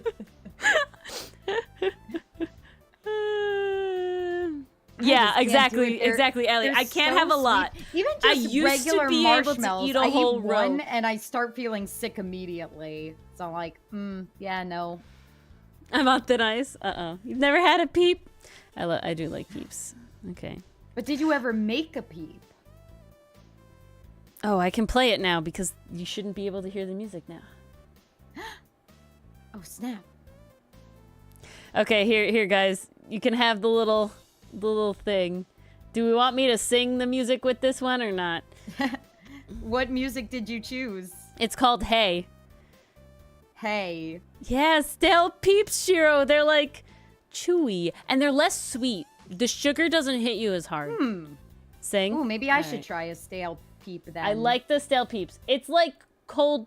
It's like after, you know how like you can make the resistant starch if you like freeze potatoes or rice and stuff. It's like that. I don't know. yeah. It like doesn't hit you as like super hard. All right, I guess I know what I'm doing when Easter comes around. Yeah. That's gonna be interesting. Here's the song. It's very slow. I actually might speed up the song because I don't know what would happen in the long spaces, and I don't want this to be a crazy thing. But How stale long chips are you planning for bad. It to be? I think Stale it's like chips are sad. I think it's like a minute, Stale chips get gummy. but like there's not a lot of like movement in it, and I feel like for a short that's just not good. So people's attention spans are sad. Not you guys. You guys sit here for hours. Not you so guys. we're You good. guys could listen to us yap But for all right, here we ages. go. Hey, I know it's been a while. This'll probably be a mess because I didn't plan what I was going to say, but I Oh, I do know needed this to song. talk to you. I need to tell you about this thing I had the other day. We were standing there, just the two of us. For a moment, everything went back to how it was. You reached out to me, and you grabbed my hands, gave a little squeeze. Then you turned to me and you said, "Where have you been? Where are you going? Whatever happened to the light behind your eyes? Don't look so sad. We're just getting started, and everything is going to be okay." And that's that. But I do there's know like a that lot song, of like actually. I've heard that in a couple reels before. yeah, there's like a lot of like instrumental long moments. Thank you, Bass. And I will say I am very proud of my voice, actually, Bass. I did like this little tiny little singing part for one thing, and I got complimented really hard by a guy who knows sound and his guy who goes to school for sound to help him out, and I was like, praise heaven. And I was like, yes. Thank you. But it is, lore. And, but there's like a lot of long actually, instrumental in the moments. same choir class together We for were. a time, which was crazy. And it's just like, I don't know. There's a lot of like long pauses. I think this one needs to have like a moment in here where he's lowered the thing again. I'm gonna be honest, Bass. So if there's a way to edit that out. I might, like, you literally just speed up the song. I feel like that's my best bet. So then it goes, hey, I know it's been a while. Probably be a mess because I didn't plan what I was going to say, but I That actually needed to sounds a talk little to bit you. better, I would say. I feel like it's just a little slow for my purposes specifically. I like the song, obviously, but it's definitely tough like picking a slow song for an animatic. there's just so much like, especially when there's like a time limit too. not just only there's a time limit, but it's a lot of dead space is not the right word. There's a lot of just like, because it's I needed to talk to you. It's a lot of instrumental breaks. Yeah, and it's just like there's nothing. That's the word we need. Instrumental breaks. Yeah. Too But many. Bass, I like my voice. I'm very happy with my voice. I do wish I had a man's voice. Solely for the sense that it's easier to have more range, like explicitly. It is much harder for a female voice to make men voices. I have gotten to a point where I'm very proud of the ones I can make, but I am stuck in this like Phoenix general sphere of the voices I can do.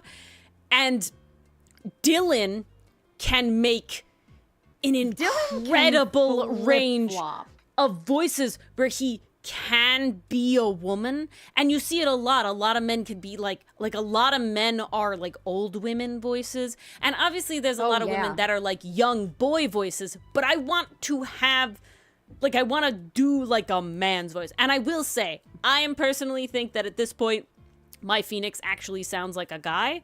I think that took a while, but I'm fairly proud of that fact. But that is we're stuck here. We're stuck here. And so the deep thing is that actually you have a bottom, you do not have a top.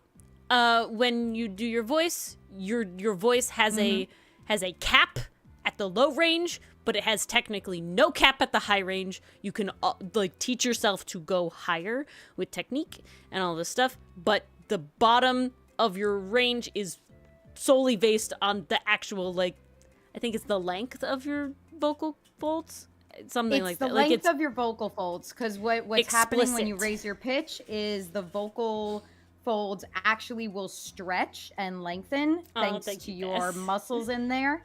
You got your, what are they?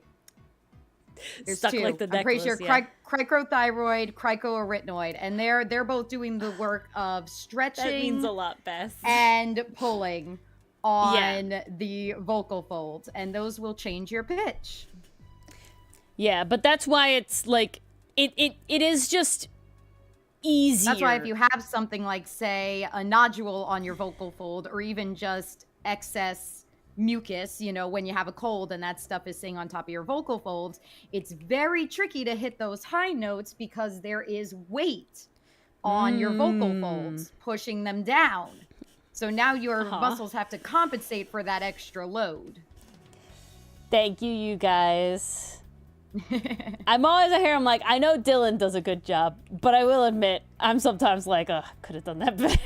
Could have done it better. I wish I could do better. I like that I've been getting some of the goofy voices recently. It's kind of nice to get to just experiment and go hog wild. I need to blast Dylan for a second, okay? If I say his name too many times in a row, he actually starts watching streams, so like Beetlejuice. Uh-oh. This is not really a secret, but it's really funny. Well, you know what? Let me ask him. Before I blast him. Let me ask him.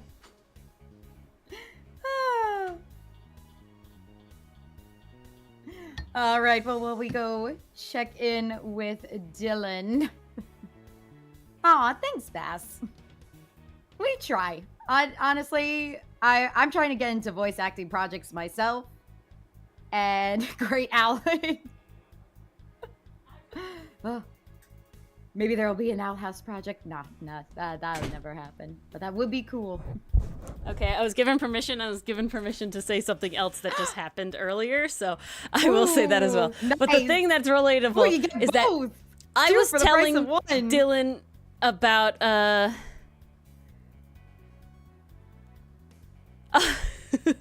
sadly, I'm not the original singer, Pastry Puff. I need to get better at writing lyrics. That's my only thing. I'm like, But back to the thing. So I was telling Dylan about the plot of not the plot of an anime, the pitfalls of an anime, and specifically like men dating younger coded women. It's very rough. If you know Seven Deadly Sins, you know. And I was telling him about this, and and I like said a line, like not a line from the show. I went, and she's a little fairy princess. I said it like that, but not exactly like that. He will read me out if I say I actually said it like that. I said it in a way where he immediately went, oh my god, Ori, you need to like keep that voice. You sound like this, like this VTuber I heard. Like you sound like this anime girl voice actor. And I'm like, trying to like recopy it so I can record it so I can have it to listen to myself to have for an Ace Attorney character or something. And he keeps berating me that no, it's not it. You didn't do it right again. You didn't do it. And I'm like, Dylan, tell me what the VTuber is so I can listen to her, right, and hear it and try to do it. Yeah, and he's like, get an actual source to listen to. All right, let me look it up. And he goes and he searches VTuber big boobs. And I go, Dylan, that's like 90% of VTubers.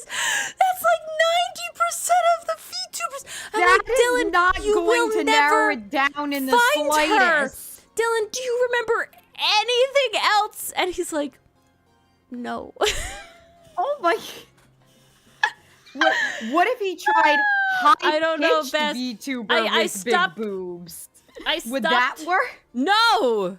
Yeah, exactly. That's what I was yelling at him. I was screaming that, like, this gives you no... like, I need literally any other motif. Like, anything else could narrow it down more than what you just fucking put into your thing. It would not. No, I need a fucking hair color, and I need a fucking, like, what's their motif? Like, what's their animal or shit? Like, that's it. Baz, it just came across his like feed, and he just did the very classic, like the joke of the like, you know, oh, what color, you know, was the drink she was pouring or whatever, you know, like he did that unironically in his head. he was a dumb, and he has been thoroughly made fun of. For the other thing that happened, so I come out before stream to make tea, and I go to hug him. Okay, he's playing his game, so I like go and I stand over and I wait for him to get up and hug me.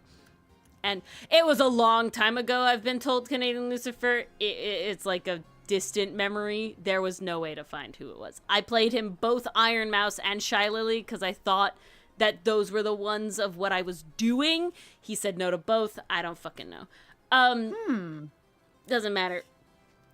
We lost it. But so this is unrelated, but this is what he thought I was asking to tell about on stream. So I came out to give him a hug. Instead of him coming up and giving me a hug, he does the ninja stance. So that's, you know, where you're going to play that game Ninja, where you like each take turns to try and hit somebody's hand. And I immediately touch him. And he didn't take that as I won, but then he does it again and we get, okay, whatever. He's like, best 2 out of 3. So we each have 1 point. We're on the last point.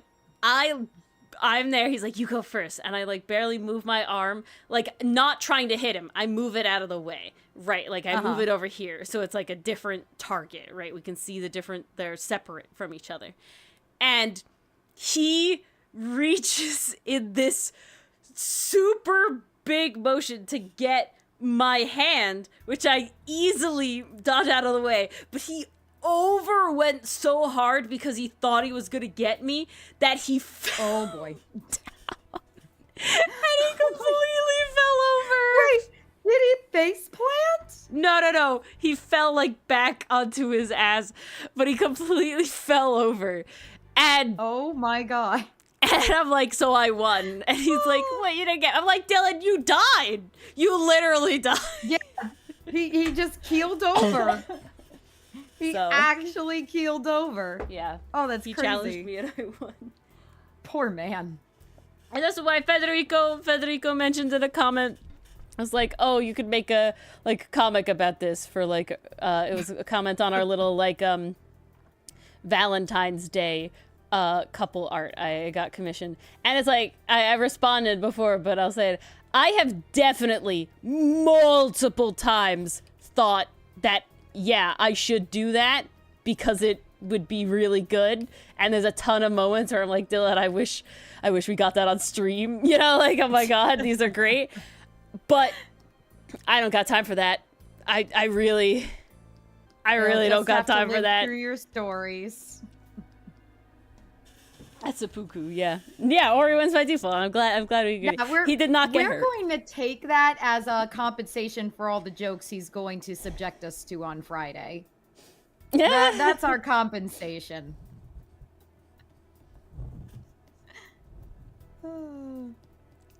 That's our compensation.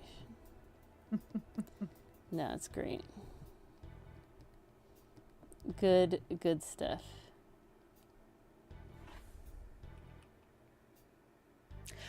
I've seen a VTuber that is a rock with googly eyes. The world is vast. Yeah. And the world honestly, of VTubing is vast. Fucking based, you know? There's a ton of, you know, anime girls and guys. Let's people actually go crazy. like really unique with their VTubers, like the one you showed me, Ori, that had the abstract surreal, one. Yeah, abstract art. Yeah, that was so creative. She was really Loved cool. that. You're not confined to just anime, girl. It's okay. No. I just liked being an anime girl. Mm. Yeah, that was a fun one. She's a PNG tuber, but yeah, setup really cool. I definitely want to rework Mars and like our stream setup. I just there's a lot of caveats to it. It's less that it doesn't have to be I've soon. really been inspired by Jellywire and their thing, and they have a very specific vibe, which is interesting, and I think definitely one I want to lean into with Constellations. But what about Kai's reaction to eating a pickle? Is it too sour for him? Does he like it? This is not an innuendo, I swear to God. I'm talking about an actual pickle, the food. I already have so much going on. I always have so much going on. That's always the case. Yeah. Never gonna change. I'm gonna say this here and now. That is never going to change for Ori.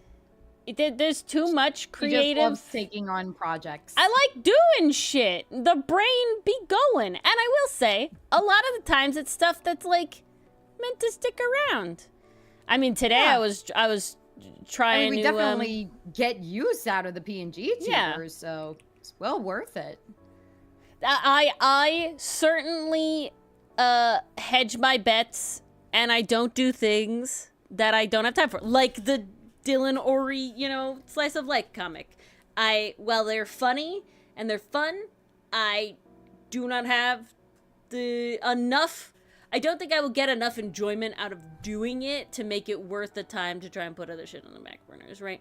So it's like, I go around. We're making it work. I will say, knock on wood, with my new method this year of like each day is like a different thing, I'm doing pretty well. And I have a lot more time for like just me doing art that I feel like doing. So that's really Yay! cool. Yeah. Well, we love to see that happen.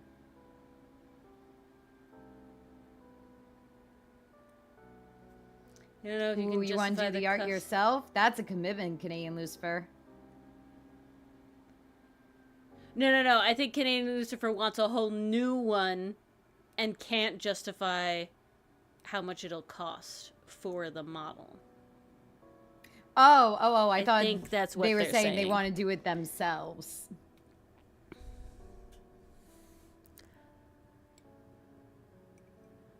Can't I read that wrong. My bad. I think. I could be wrong. I think you're right, the first one. Reading it over, it said, I'm reading it over, and it says, I don't know if I can justify the cost of the art I want to myself. Like, I want, to myself. Yeah. Where before I read it as like, oh, you're going to do it yourself? I have the problem of I want to do it all myself. Because there's like a big... Especially with like the VTuber model, I don't think I could ever do somebody else drawing my model solely because it's like your art is recognizable as your art. And that's your brand. Lucifer. It does matter how simple you want it. I also will say, and Canadian Lucifer, I think you're like, it seems like you might be fairly good at this. The trick is to find somebody that's trying to get started on it. I see a lot of people get a lot of good mileage out of that, where it's like, oh, this is somebody that's like, their art is good, but they're like doing their first couple like commission things. Yeah. I see. See, I'm the opposite Canadian Lucifer. I really am like, if I'm gonna be represented by a model, I really do want it to be my art. That's like a me thing. Like I really, like for me it's 100%. I love how Cersei looks. I do wish I could rig better. And at this point I'm definitely like, I know I can rig better, but I don't want to do it to myself again. The rigging is probably, if you were commissioning, the most expensive part of getting a VTuber, right? It depends. It depends on a lot of stuff. The rigging is definitely a lot. For what I'd be doing, I'm probably solidly looking at, it'd be cool to do a rigging. The rigger that I like the most currently would be total probably like $2,000.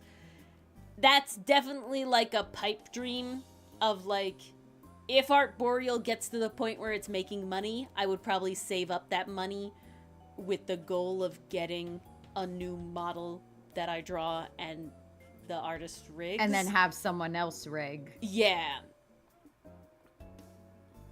Because I would also, at that point, I would probably do alternate outfits. My dream would be 4 Seasons Cersei.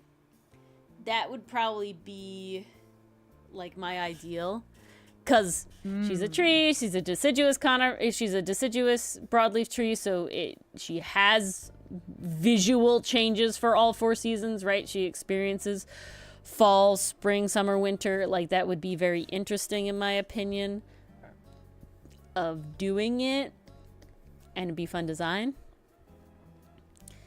And there's definitely like, it's a double-edged sword. I'm certainly happy with how she is. I'm very happy with how she is. When I use her for a video, I'm always like, yay! I was like, yay! So,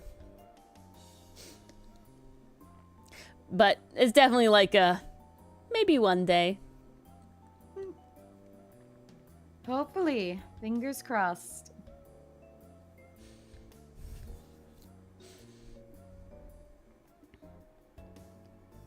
I think I could finally close this out. Yay.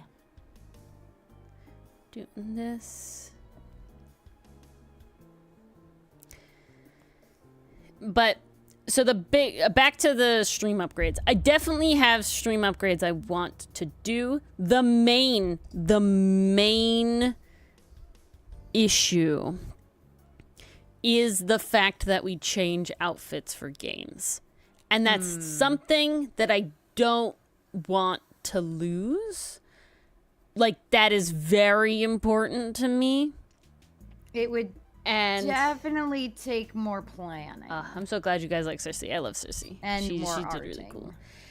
It would definitely take more planning, and it would mean that the games that we like have to suddenly slot in for any reason would be really hard to do. It definitely wouldn't happen as fast.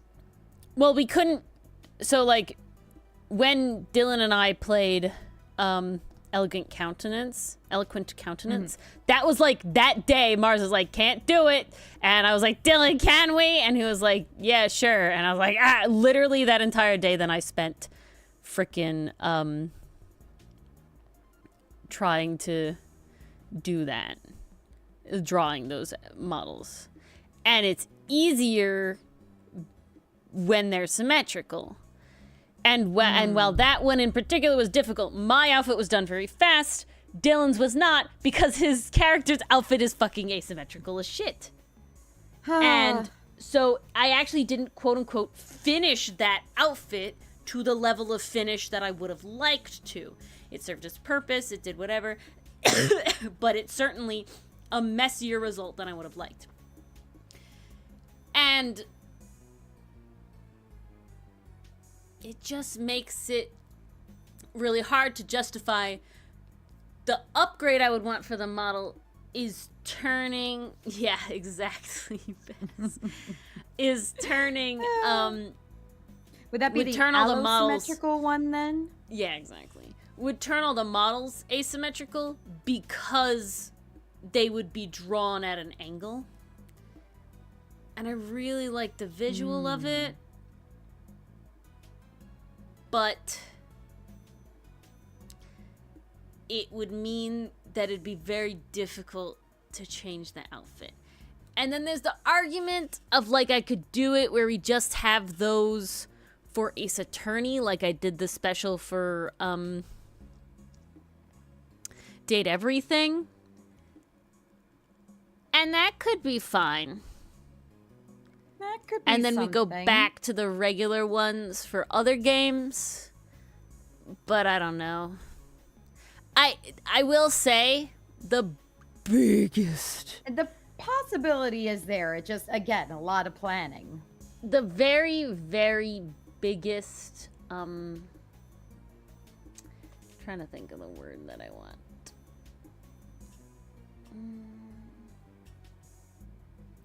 Hurdle, trade-off, that's the word I want. Apprehension I have against really leaning into the vibe that Jellywire has, which I love, is the fact that a lot of our streams, especially because for the game streams that they're gonna go on YouTube as videos afterwards, Jellywire's stream has a lot of not the thing and a lot of the scenery, which I love. It's great. It looks great. Looks gorgeous. Oh, Jellywire's got like a whole environment around it. And it's so specifically designed as like that's their spaceship, and there's like different rooms, and they're like canonical rooms, right? So you move around the rooms of the spaceship, and I love that idea so much, and I definitely want to lean into that for Constellations. That is so creative. I just watched somebody in their community are going to become and so that means that their PNG tuber models are set to the room. So that makes the PNG tuber model part of the room. So they have different models for every setting because it's room based. And I just saw somebody else is beginning their journey to do a similar sort of thing. Ooh. And it's in like a little bakery, and they have like all this bakery setting cute. Of the thing. And like they planned out the bakery, like what the outside of the bakery looks like, with the inside layout, the bedrooms, like the living areas above. It's great. The character's a little mouse. I'm obsessed. So my god! Wait, which VTuber is that? It's a PNG tuber. I don't know if they started yet. Their name is Toast. Toast. Okay.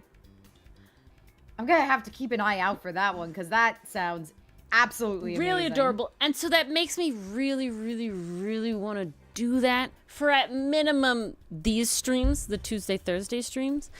Yeah, the Comic Corner and Making Time. I could see that. But we have the quote-unquote issue, right? That's just a word I'm using. It's obviously not a problem, but we have the issue of being We have the conundrum. two people and having the thing be like, I don't want to, at least in my opinion, the art is still interesting. Maybe y'all disagree and I'm just, we should have a just chatting screen or something. And honestly, we probably should have a just chatting screen as well. Well, we have the banners at the moment. We do have the banners. I don't mean for chat. I mean where like this big area where the art is being shown doesn't exist at all when we're just kind of yapping at the beginning of stream for the quote unquote like stream warm up, I guess, for lack of a better term. Because Jellywire does that. Jellywire has a long stream warm-up as well. And sometimes we do and sometimes we don't. But honestly, that might be something to look into. I also really want to really want to change the starting soon screen. It has never been what I wanted it to be. It has never been the vibe I wanted it to be. And I really need to... The up screen is probably one of the oldest assets we are still currently using. I think that's been around for a long time. Screen is the same age as the rest of this. Is it? The background, I'm pretty sure, yeah. Because we had a different starting soon screen I remember before us changing. Yeah, and that was with this starting soon screen too. That was with the starting soon screen. Yeah. Wow. Okay. I'm glad we like the art. Yeah, so I don't want to like use into one person too much of the art. All right, we're gonna need to finalize visually, our fusion dance then. Right. And so because we're two people, it's very like leaning into the symmetricalness of the whole thing. Like, I don't know. I really want to like. It's just pleasing to the brain. Like that's it's just easy the way to we the kind of brain. lean. It just like. I don't know. Like I'm torn. I really like this idea. I feel like what'll be nice about Constellation is that will be our testing ground for kind of experimenting with an environment, putting the PNG tubers in different locations, kind of seeing like how the different expressions work between each little and you know what? pop-up. Oh. Huh. Oh. We can kill multiple birds with one stone. Oh. And have way more variety. Oh, I'm listening. Okay. Sorry, this just turned into business meeting, guys. Yeah, well, it's not. Y'all are here for the vibes, and maybe y'all hate it, and I shouldn't do it. So, okay. I had a moment, Mars, looking at these two, again, looking at Jellywire's concept and now Toast's concept, where it really does show, like, multiple rooms for activities, right? And that's Jellywire's whole thing, is like they have their different scenes or different rooms of their spaceship that you go to for their different purposes. You're lounging in here by the window, you're lounging and blah, blah, blah, all this sort of stuff. You're different, you get to move around, you get to have a good time, blah, blah, blah, blah, blah. Okay?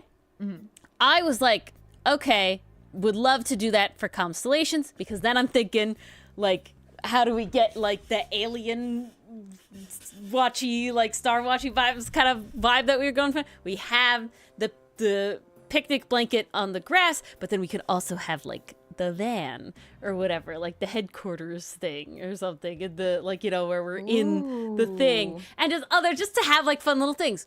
So, but then I'm like, when are we going to change? What reason are we going to change the environments, whatever? The big brain play is we rope the Constellations world building, I guess, scene, location building. That's the word. Yes, yeah. location building. The scenery, the set. Thank you, the set. That's a good word. The set building. We got there. And thus having the different, like, set locations, right? But still in this kind of, like, cliff overlook, park area that I feel like is the vibe we're going for. 100%. And that becomes Comic Corner's vibe. Ooh, so we can have the Constellations thing as the just chatting part at the beginning, and then we can also have our little different areas for the art seeing thing here, right? And Well, then I like Yeah, that go on. because that moves more into like the folding planets identity exactly of the of setup. Like as this. much as I love the pirate ship and No, the setup 100. in the background we have Mm-hmm. here, we have been moving further and further away from that, you know, as we Exactly. grow. Exactly. But then we keep not necessarily pirate, but the tea theme for we making could have time. a tea room. In making time. That's a separate Yeah. location. Now we have a tea house for making time. Parentheses tea time. Yeah, exactly. There And we now- go. There we go. And then we of course have the Ace 2D place. Well, that would be the court. Maybe I'll make it into more of a courtroom area vibe. Could be. That would be really friggin' cool. And then, and I know this is sounding like a lot, but one of the thing ropes together and the other thing is stuff I've wanted to do. Okay. And then they have separate starting soon screens. So then it really fits into the we are a variety streamer and you can see the difference between the streams, right? Well, the thing I could imagine for like making time is And then we get okay, second I'm outfits. picturing two things. You could keep the little tea kettle on the thing, maybe just like polish it up a little bit for making time. If So you're doing like a starting I've- soon for court, maybe a little gavel tapping over and over. So I will say I've had this idea for the starting soon for the tea time vibes since Ooh, okay. the kettle inception, but I just did not have the time or really knowledge to make it work. I think I Ooh, can okay. do Well, it now. Let's hear it. It is a getting table really excited. being set for tea time. Ooh, okay. So it is literally So you got the little silverware, you got the plates, Yes. the teacup. yes. I'm trying to So imagine it's I what else make goes on to the plates table. of The cookies, bowl of sugar, the milk, the plates sugar, of the cookies. milk, maybe scones, Cupcake. jam, whatever. And it's just the setting of the table with the tea Ah. timer as the countdown, like it is, because that's how long it takes to boil the tea That or would whatever. be super cute. And then, oh, this is actually really good because this is actually really simple. I was struggling. I really want scene transitions really bad. I know we don't transition scenes a lot, but we do sometimes. And maybe if we have these new things, everything will be nice and streamlined and we could do it more. Streamlined ha, ha, ha. indeed. The transition can be We're so clever. pouring up of the tea Ooh. and then it gets sipped out or something. Yeah, the court music does really fit. Well, I mean, we do technically,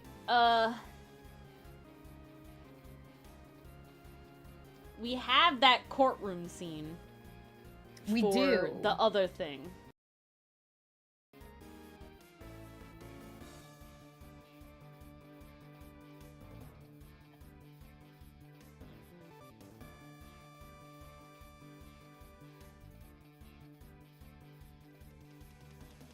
Ooh, we do.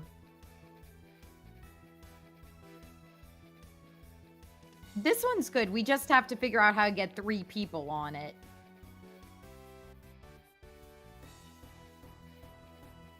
Mm-mm.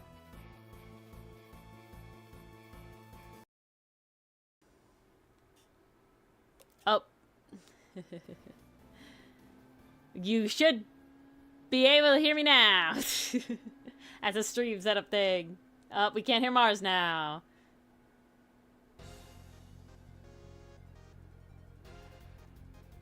Can we hear Mars now?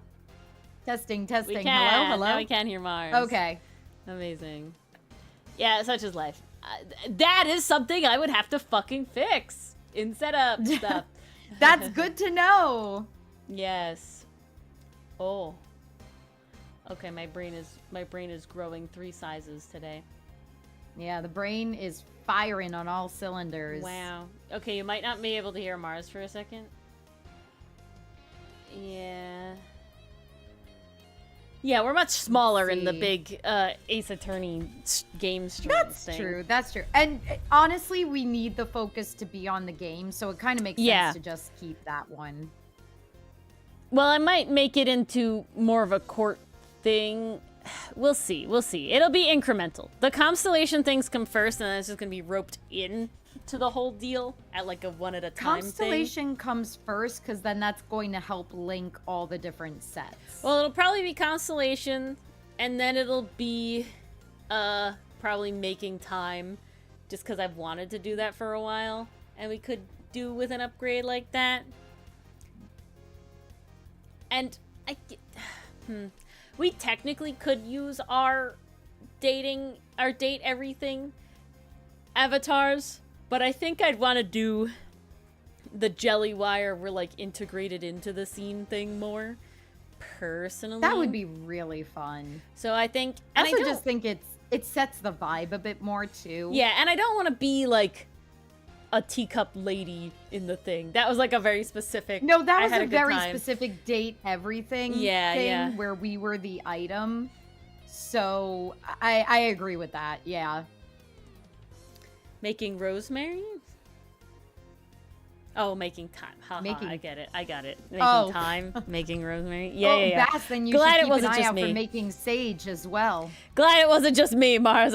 Thank you for also being stupid with me. I appreciate no, that. at the moment where I'm like, wait, did I say rose? What came out of my mouth? I was like, don't what? Even know.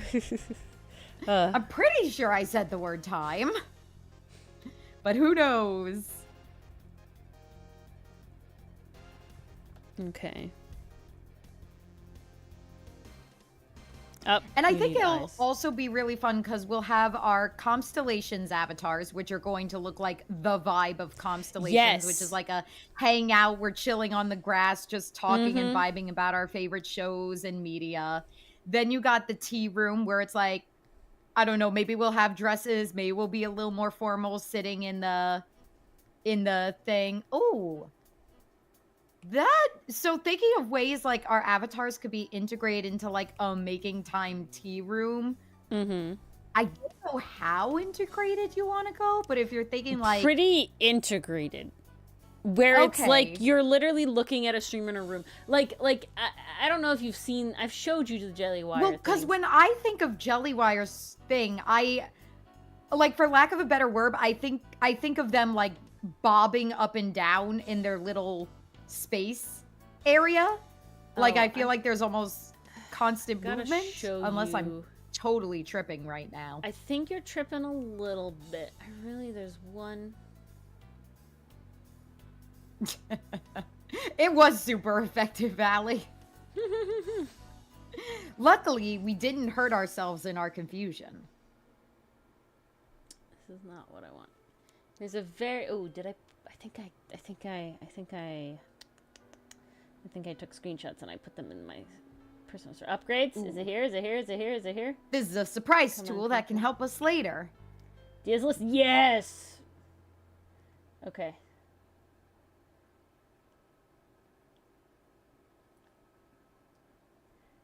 So these are the easiest to show right now. Okay. So these are two separate screens. They're just on top of each other. So it's like, here she's lying in a bed in the room, and we're just zoomed in. Here she's sitting on the couch of the room, Yeah, that one I recognize as her art screen. Here you go, here you go, here you go. Good night, Soup. Thanks for hanging. Always good to see you. This one. This is her main one these days. She's literally in the beanbag chair, right? That's so she's the one just I'm thinking chilling. of. She's just chilling. Hello, Enthuse. I don't know why. I thought the arm moved for some reason. Or like does. bobbed every now and then. She's like playing on the screen. Is like if we're holding our teacups, like our arms could bob a little bit. Yeah, she's tapping on the screen in that one. Okay, that's what I'm thinking of. I think in also, hello, Enthuse. You don't see her in this like screenshot I took, but she's in the hammock here, and the like wind blows these tassels, and I think she taps her leg, and her like this blorps that's what and I've everything. seen. Yeah, I want background. That's movement. what I mean by bobbing. There's like this movement happening. Yeah. There's stuff like these flowers and stuff pulse and things like those are background elements. Thank you. Pulse is the better word. Yeah, that is definitely words are hard, you guys. what I want. vibe-wise. Because I could see that with, like, maybe a little kettle running in the background, a little bob of, like, one of us holding our teacup, another one holding, like, a pastry. Yeah, exactly. But, like, even look at, like, this one. Like, she's, it's a, you know, chibi model and everything, but she's, like, integrated herself into the scene. You know what I'm saying? Like, that's the vibe that I want to try and get. Is that would this, be like, so cool. Being a part of the stream. Like, just being more like, integrated. We are in the scene. Yeah, more integrated than how we are now is very, for lack of a better word, very corporate. Yeah. we are very business official. You're very business official. And I think it's easier to do it in these, like, specific ways that we're mentioning, and then for long games. And for short games, we can do the easy front model basic place. Yeah. I think that's a good balance. Because the short things are more for, one, they're short. Sorry, can't do all that effort. But, like, we still got a lot of Ace Attorney left. And if this one goes as long as it goes, I got a lot of time before I can do that for the next one. You know, for imagine doing 5, that 6. With, yeah, 5, 6. Well, I want to have it for 5, 6, like and then the Great Ace Attorney and the Great Ace Attorney. Maybe I did hurt myself a little bit in my confusion. I'm gonna drink some tea to get 20 hit points making time back. and such. You can see it with Ace Attorney. Interesting that you can't see it with making time. 5 doesn't have a 6. I've lost my own plot here. I'm more saying, like, if I make a Ace Attorney set, you know, an Ace Attorney.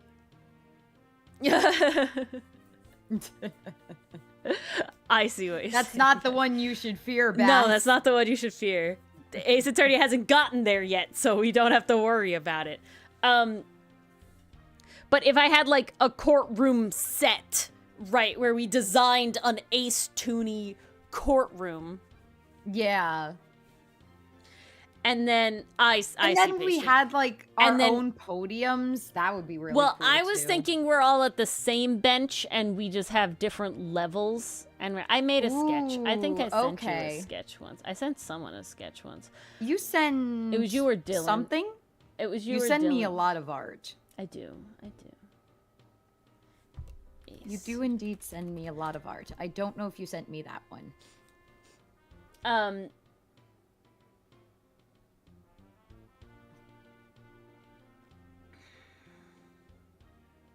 My brain died. Yeah, no, none of that is... Oh, there's a DLC case? Uh-oh. Yeah, but we don't... Aren't there some DLC cases that we don't get access to? Is it?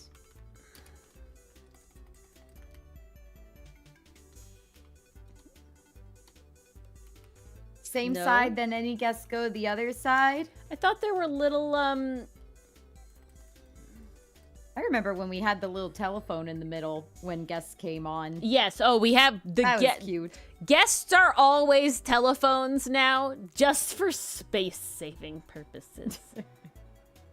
You'd be surprised how little space there is. And how quickly it gets taken up. Like, when I have to do that triple one, when Dylan's here for, Paper Demon, that's like a special weird thing I had to do.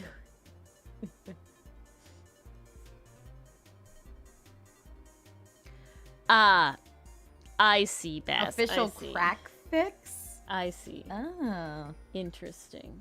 Okay, these are the constellations thing. Those you definitely sent me. Yeah. This was definitely before that. By a good amount. Oh, I forgot about Tangled AU. Did I even post that in the Discord? I don't Oh, think I yeah, did. we did have a Tangled I don't AU. think I did post that in Discord. That had to be right after we watched Tangled the series. No, that was recently. I don't know why I ended up drawing Hotsun with like the braid, like Rapunzel. I can't remember what I did that for. I don't think That's I not posted good. it That in the means Discord. Milano's getting stabbed at the end of the story. Well. Oh, there's link click. I know he Anks. gets saved, but we're stabbing Milano then.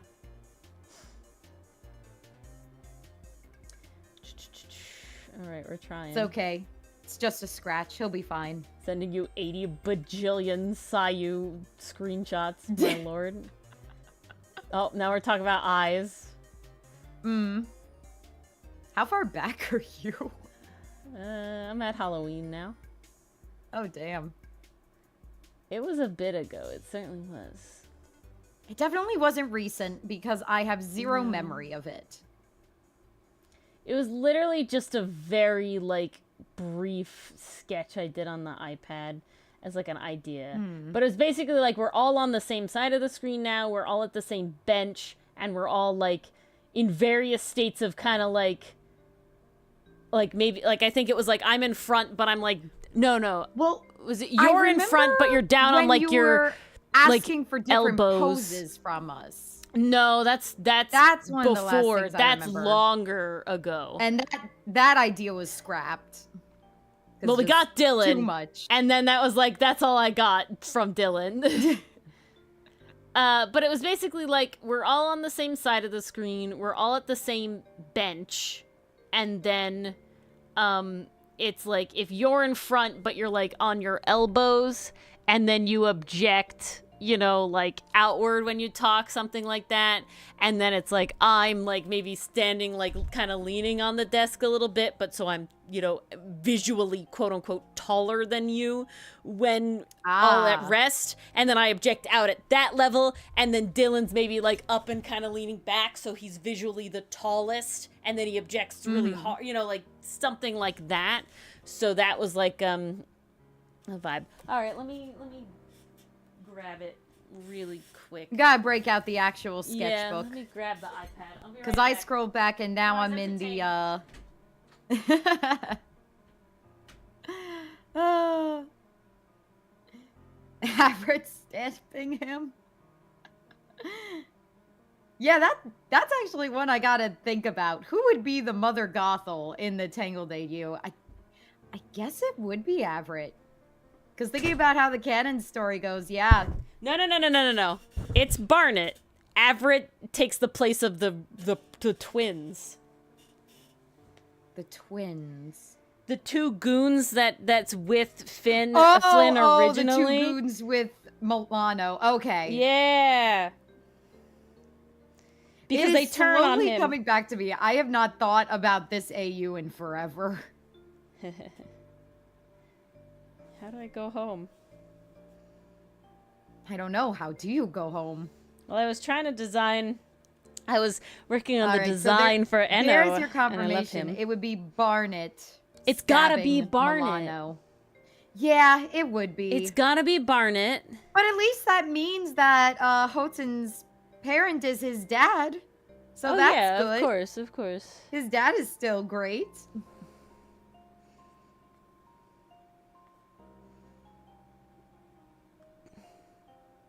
The only question is, did I fully Yes, scrap I it or not? have heard of Wump Bass. I have heard of Wump. I have heard of Angst.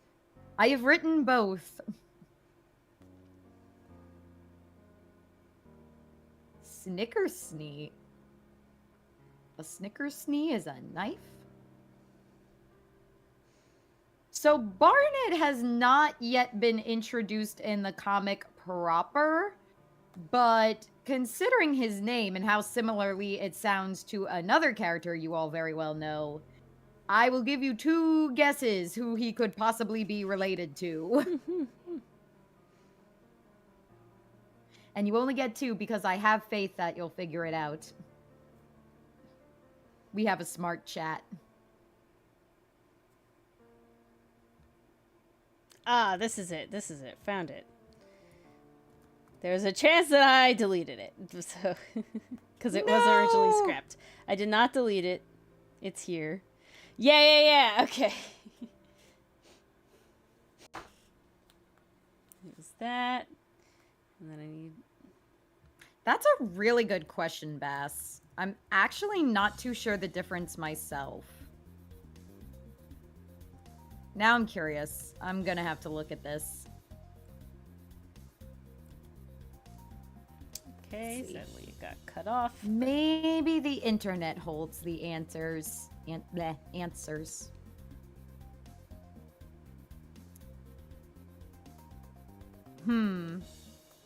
Okay, so a consensus seems to be that WUMP is focused more on physical pain, injury, illness, etc., while angst is more emotional, mental, psychological pain, illness, or strain. Any of these could overlap. Honestly, I could see that. That does kind of make sense.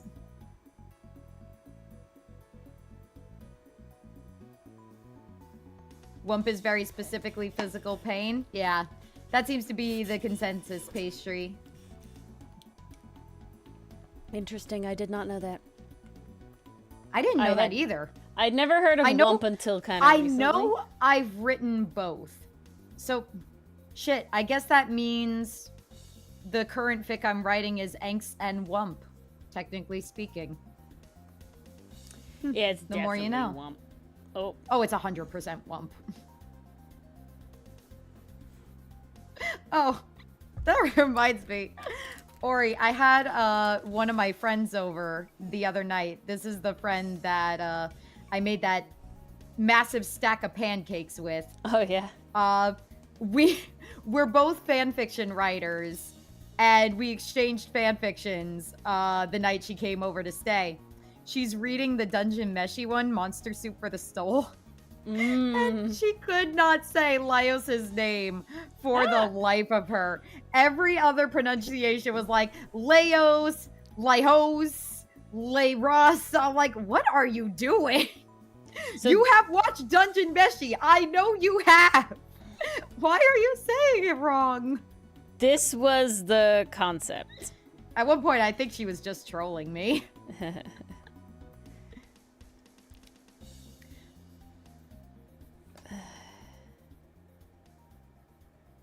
Who's angst in their WUMP? I mean, if you're doing it right, Canadian Lucifer, the WUMP should lead to angst. Yeah, I really feel like you can't have there's other people WUMP around without angst. Okay, so this was the general idea. The only way I think you could have WUMP without angst is if the scene is happening very quickly and you're literally just describing the pain. And that's it. No, like, emotional ties to said Yeah, pain. I think it has to be. It has to be. But that's the only way I could see that. So, yeah, so Mars, this is the concept. We're all at the same bench, and then we're all at various stages of whatever. But so the levels, right? And then when we object, we're back further, so even if you're forward, nobody's even if I'm forward, we're not blocking each other. It's staggered. Yeah, you're cut off here, unfortunately, but you wouldn't be.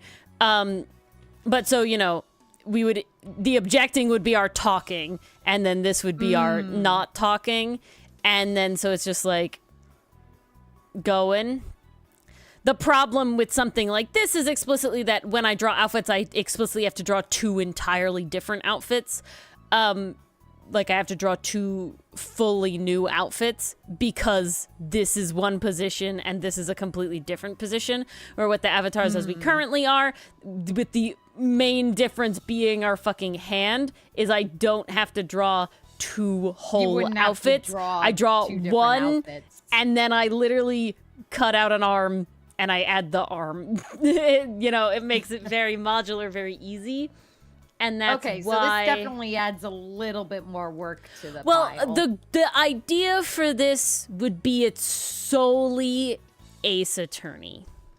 Because each Ace Attorney game basically gives us one outfit each. And if they don't, I do have ample time, if I don't procrastinate, to do it. It's never like a sudden thing, right? Like Emma wasn't sudden. You know, I knew Emma was going to have to be a thing. Young Mia wasn't very carefully sudden. curated research before you start. Yeah. But like I said, eloquent countenance is like that was that well, day. Eloquent countenance right? is like, this and on needs top to of happen. that, Shit. It's literally one stream where Ace Attorney, especially with chat, constantly tell us about how long it's going to be and how it's keep going to get longer. There's not as much changes that I'm fairly comfortable with kind of works to accepting our benefit. this here. Because then we don't have to change the avatars as often. Well, we wouldn't. We don't even have to. And then it would just be if we play a different game that's not a long run game. We just go back to this have looking to go at back the camera. To our old, tubers. our 2.0 models. These would basically be 3.0s. 3.0 That's models them. at that point. Bored of Phoenix and his boyfriend flirting across the court. Yeah, you just do it all the time, Shiro. Maya's waiting for Phoenix to make a move, and he still hasn't. Isn't. But yeah, so this, I really am proud of how I managed to stagger everybody effectively so that nobody's covering anybody, yet we're still kind of grouped up. I'm very proud of that. It would need some refining, of course. But that might be the move. And then on top of that, well, technically I'd be Phoenix at some points. But I'm Apollo for at least 2 games. Maybe, and Phoenix for part of those. So that's like, only I need the one outfit. Yeah, that's Dylan just an would outfit need- change for you. Yeah. I don't know the other games, to be honest. A very wise man, Allie. And then I'm pretty sure I'm the same character in The Great Ace Attorney for both games as well. So my outfits are very minimal. Yes, I know. When we get there, I'm assuming... I guess this is the question. The 2 questions are in... Let me. I need to phrase this in a very specific way. Not because of spoilers, just because I need to get across exactly what I want. So you know how Mars got a young Mia outfit because she didn't have... Because Maya wasn't there, and I knew that young Mia would not be in only the tutorial case. Right? Oh, I'm glad. I'm glad we like the concept. I'm very happy that we like the idea. Yay! Because that's definitely going to motivate me to do it more. This is, I think, the direction we're moving in. I think we're getting here. I feel like I'm becoming a real streamer. Boys, gals, non-binary folks. Non-binary pals. Non-binary pals, indeed. No, it does feel like we're becoming So real streamers. yes. This is So exciting. I gave Mars a young Mia outfit because she wasn't only the tutorial. Versus Dylan has never gotten a Pain outfit because he is the tutorial guy only, and he doesn't have any other screen, like he's one case, right? So we're not talking about one case wonders explicitly for the tutorials, right? Someone commented on YouTube if somebody got a Kristoff outfit. Dylan did not get a Kristoff outfit, partially because I didn't know that was the dynamic, and partially because he's literally that dynamic for the first case. And again, it's a tutorial thing. But on top of that it's because the order of how everybody plays out with Dylan and Mars, it didn't work out properly, right? Because Mars then still would have been nobody, quote unquote, right? Because like Trucy isn't really there. It's a whole thing. So, versus Emma has a significant amount of time, and there was no Maya at all, right? So Mars became Emma because of that. So My question is, in game 5, it's called Dual Destinies. So I'm assuming, I do not know this for sure, that there is precedent for me to both have an Apollo fit and a Phoenix fit.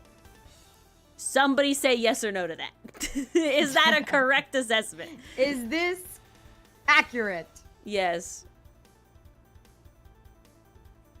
We shall see. Yes. All right, great. Yes. Second question.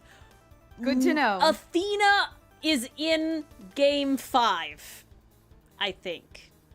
Or is she only in games? I think she's in game 5. Okay, we're agreeing on the Phoenix Apollo thing. We're agreeing to the first thing. Not yet to the Yes, Athena she's in thing. 5. Okay, I'm backing up to the Phoenix Apollo thing. Is there a significant amount of Phoenix in game 6? And if so, is it the same Phoenix outfit as game 5? Because that also helps. I think it is. I think he gets one more outfit. Significant Nick in 6. Same outfit. Okay, same outfit. Great. Lovely. We stan. Glad to see that we can do that. Ori has 2 different outfits. Amazing. Across 2 more games. Yay. Plus 1 more outfit across another game. That's very easy to do. Okay, so Athena's in game 5. Is Athena significantly more significant than Trucy? No, let me back up. Let me try again. Would you think there's merit to having to redraw Mars a Trucy outfit if we were to go for this new pose, or she can get away with just being Athena for 5 and 6? Or is there significant Trucy as we've discussed? Did you mean get away with being Trucy for 5 and 6? No. Just Athena. Oh, just Athena. Oh, okay. Okay, so cool. Just Athena. Amazing. Damn. All right. The Great Ace Attorney, do you think she will be the same outfit for both Great Ace Attorney games, or she will change 1 and 1? Amazing. I love to hear just Athena for 2 fucking games. That's great. We stan. Yeah, that saves you so much work. So great. We're already winning.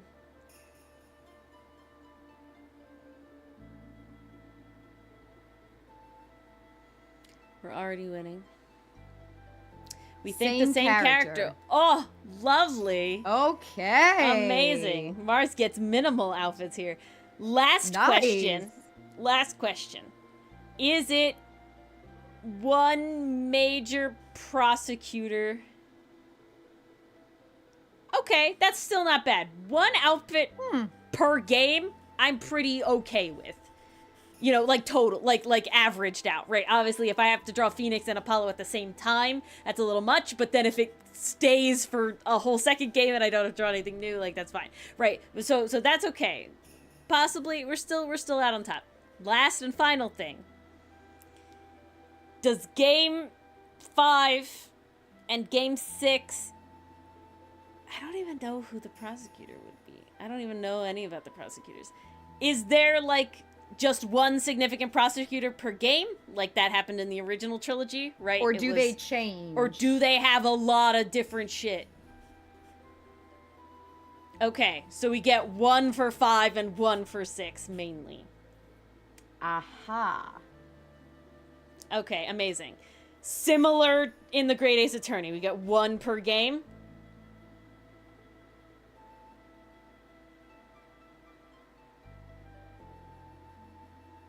Because remember, Dylan didn't get a Von Karma outfit, partially because I didn't know of his existence. No. Ooh, we see no. Oh. Uh-oh. It's 1 prosecutor for both. Ooh, amazing. 1 prosecutor. Ooh. Loving this. Okay. All right. We're moving in this way.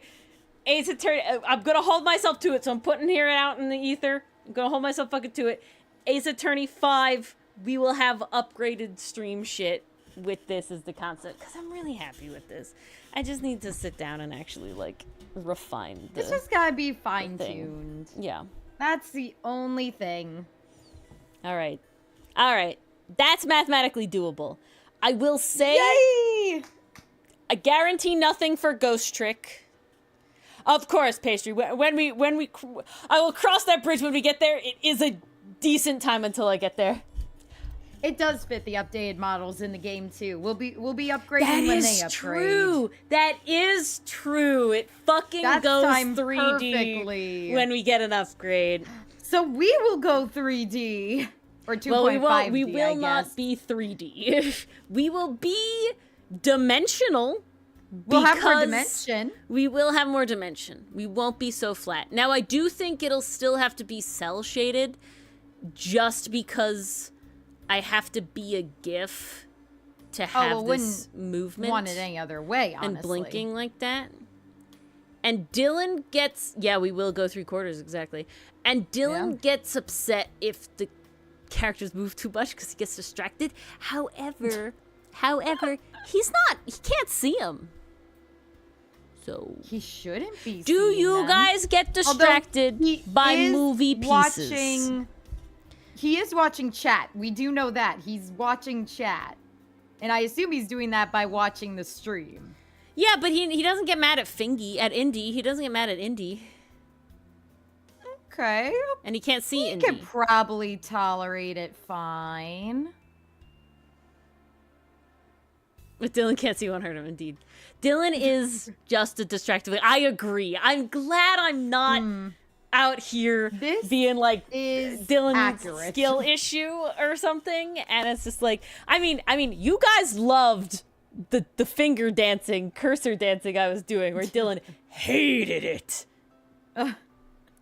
The VTuber thing did prove that. You were also stroking Edgeworth's chin every chance. Yeah, but we're having fun with it. We're having fun with it. I get to wiggle Indy around. Oh, I only gave you one eye. I was like, what am I doing? Oh, poor Hotson.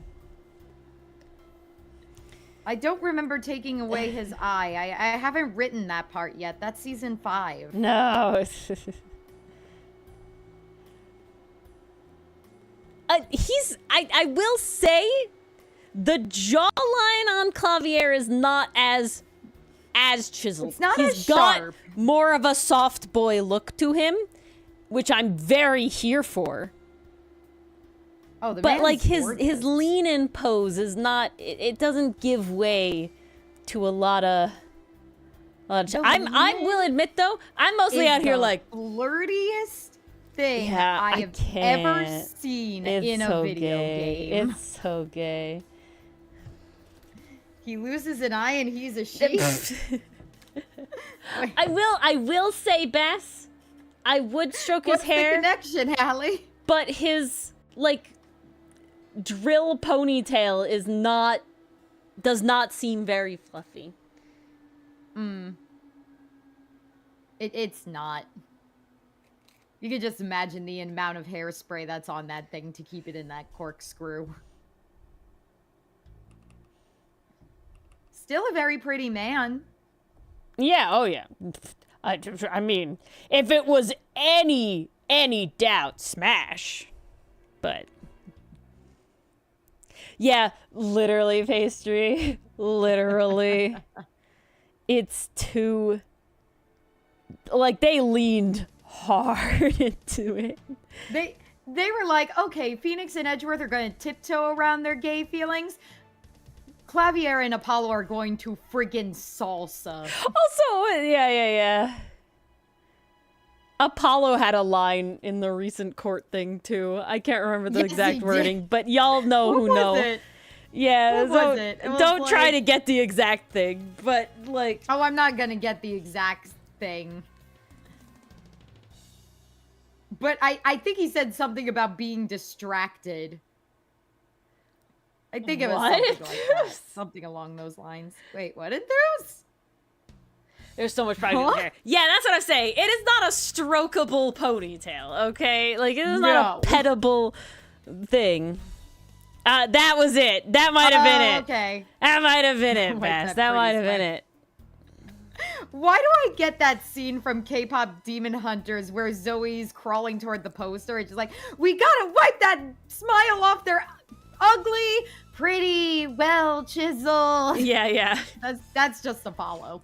So good. Yeah, he talked about it being too fucking cool and shit. I'm just so here. Rudo and Wally is amazing. Oh my god. Isn't Rudo, it so Engine cute? and Wally, this is beautiful. I love them. This is so cute. I that loved hits. it. What that Pinterest fed me that one. Oh, that and I hits was like, so hard. This is so cute. Also, they're like the art is really cute. Like the artist drew them really, It's really really cute. thick and adorable. Damn! Wow. Oh my god. I had to send you that one. Mars. So Dilla just showed me like a Reddit post on the Pathfinder subreddit, and it's basically somebody being like, "Hey guys, so I want to play Ruda from Gunship in Pathfinder. How do I do it?" And the first comment is Magus. Yeah, it's Magus. There's actually a better one if you want to be Rudo specifically and not a giver in general. I wasn't trying to make it too obvious. No. That's no. I feel like I'm already pushing the limit. I think I see you. What did I call my character? Janku? Yeah. Jan for short. But I literally was just like, all right, Tanuki, so it has to be inspired by that line of name. I guess we're going with the Japanese word for junk.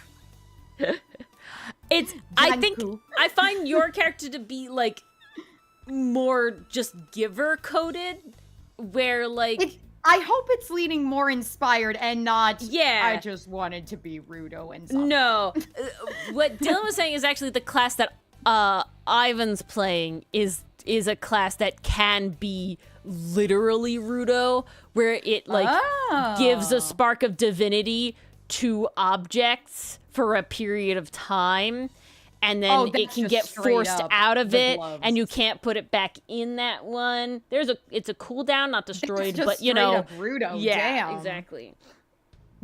Yeah, I just need to imagine it underwear. Oh no, he's hot. Is beautiful. Someone made that comic, please. I need that. So far, so both major pairings, right? Both major of Apollo Clavier and Edgeworth Phoenix, in like, I can see, you can see it in both of those, both directions. Very easy. It's great. Yeah, I wish he wouldn't be so cool. It was beautiful. I like that line. That was a good one. So I can't say hot. I can't say handsome. I can't say pretty. Cool. What happened here? Poor Apollo. He will realize. He will realize eventually. Maybe. I don't know. Phoenix was pretty hopeless in his games. Hopefully Apollo bucks the trend.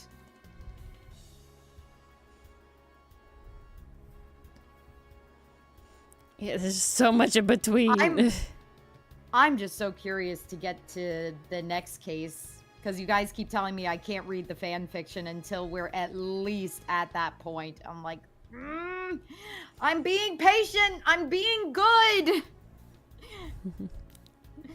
Be good. So good. I was so concerned when you fucking like commented on the Cinderella boy shit today. I was like, she better be fucking caught up before she's looking at this shit. I was caught up, yes. Yeah, you said yes. I was like, good. Ah! Well, that's why I just kind of like, yep. Oh. Yeah. No, that season finale hit. That season finale hit. Oh, it's so good. I'm like, oh, I thought we were a comedy. What are we Oh doing? no. This isn't comedic. This isn't comedic at all. It hits so hard, man. It hits so hard. Oh, it's like a fucking so truck. Little of me. Jeez. Okay, you've had a few times where you've been bad, and I understand that those times are, you know, like you don't care, and that's fine. But there's some things where it's like, Mars, I need you to care about this one, please. No, I need to Ace experience Attorney. this one. Ace Attorney. No, I don't. Obviously, I care because that Dylan, matters. no. Dylan got fucking complacent at one point there. I was He about flew so close to the I was about to sun. revoke He fucking flew internet so privileges. close. My God, that man. He was, I'm gonna admit, worse than, okay. Dungeon Meshi manga spoilers. Please actually do not listen if you don't want manga ending spoilers, okay? The end, full end of the Dungeon Meshi story, okay? No ears. I know Pastry Puff can have ears, okay? I know Mars can have ears. No ears. I can have ears. I've read the whole thing. Yeah. Only if you've read the whole manga and you don't want spoilers. Veteran.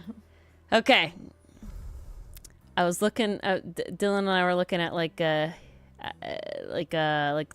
Laios models to have him print, so I could like paint because I needed more Laios boys. And he's like, look at it. We're like, all of these kind of mid. And he's like, oh, Ori, look at this one. This one looks really cool. King Laios. Oh God. It's the fucking ending Laios with the cape. And I'm just like, and he's like, the fuck. it looks so mister. cool, doesn't it, Ori? And I'm like, yeah. Yep. And he's like, I'm like, it's spoilers, Dylan. He's like, I wouldn't have known if you didn't say anything. And I'm like, Dylan, I can't lie to you. You hate lying. If I didn't say anything, I would have been lying. That's lying by omission. He's like, you got me there. There you go. I never expected somebody to fucking model that. But all right, unspoilering.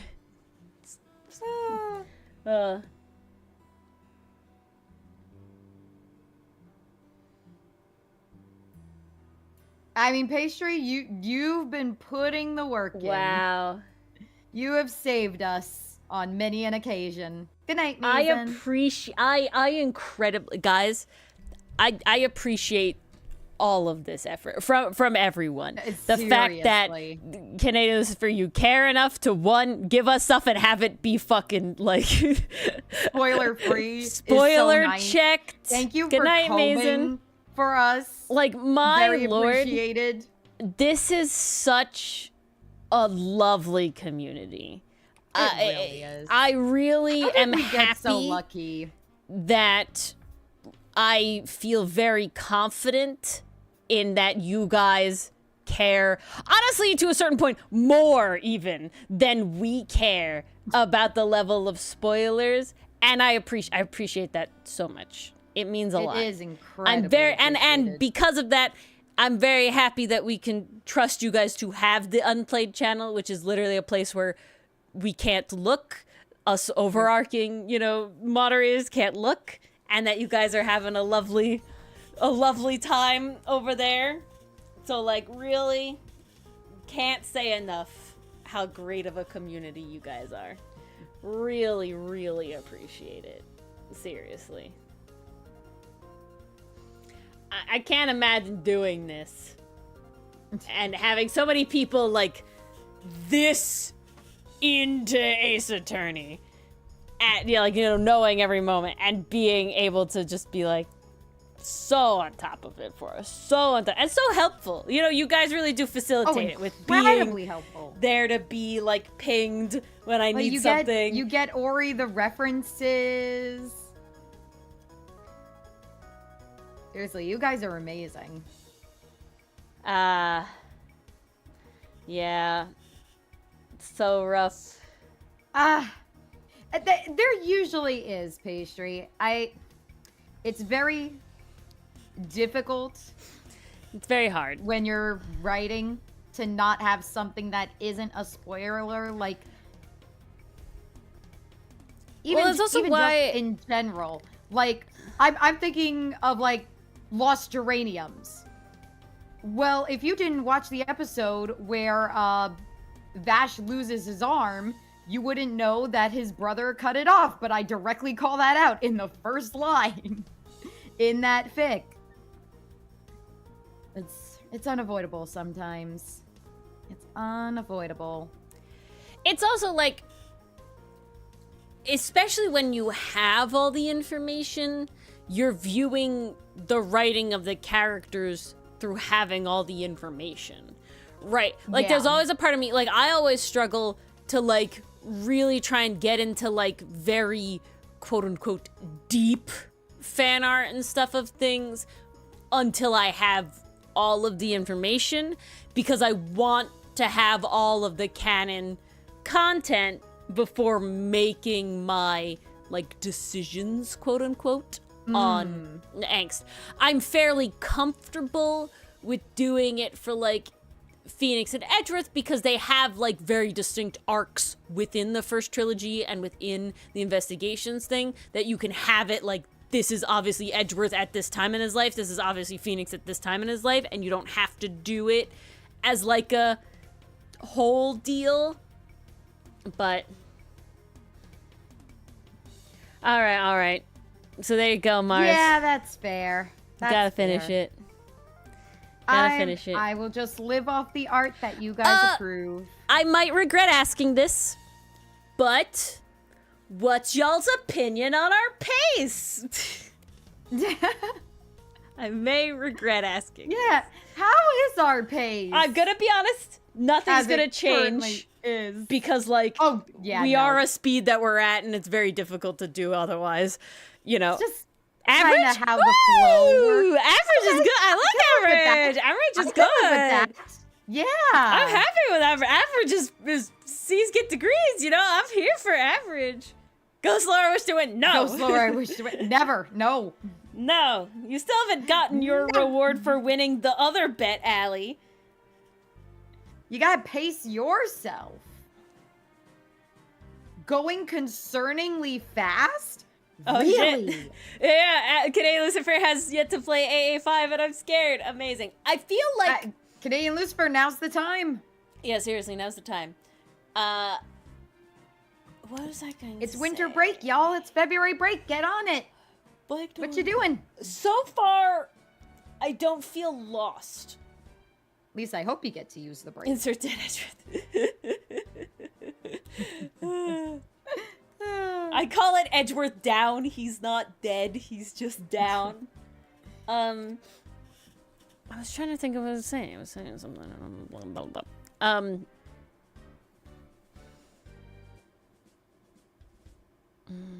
Your winter break was one day. That sucks. Oof. You'd family... No, I was gonna say something, and then it had to be the last thing I was going to say, because the stream is ending. But why am I blanking on what it was? We're talking about stuff. We were talking about Ace Attorney. We were talking about fan art. We were talking about our... We need new ending screens, too. Ooh. Like, seeing Rightworth fanfic before the finish is understandable.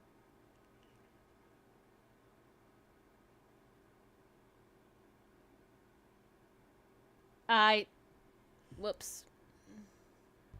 Sorry. You've been unsilenced. I mean, how dare. You've been unsilenced. No stream forever. I'm sorry, Allie. I wish. I wish. Got other shit to do. No. It makes sense, Pastry. It makes sense. It does. It was just a pipe dream. You know? And also, like I'm trying to think about it. Because I read a lot of Clans fan fiction that it's like, I don't know if it really spoiled anything. Because they were like modern AUs or something, right? It was like, either they were modern AUs or it was stuff that was like supposedly happening in between canon. I think the one that kind of like brought me the closest to it was like one where Keith was struggling about reuniting with his mom.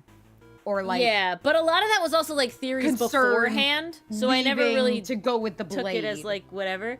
But, like, yeah, it was very, like, a lot of the college AU stuff was very, like, has nothing to do with the canon, because we're just exploring the characters, and they're going to college, you know, and what would happen there.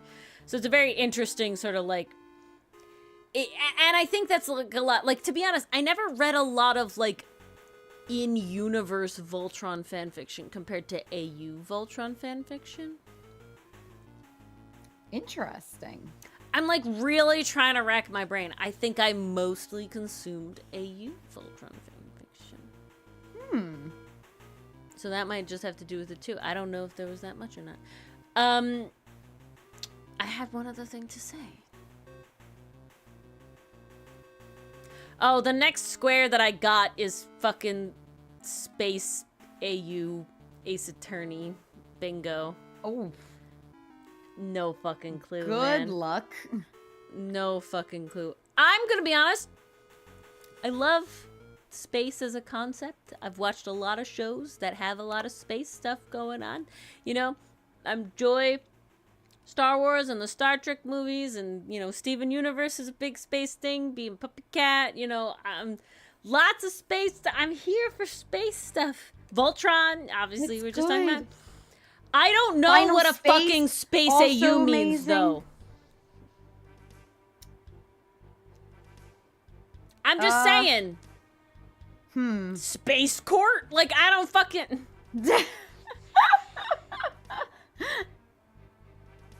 I just like... This is general question. Has anyone seen an Ace Attorney Space AU? I can't say I have.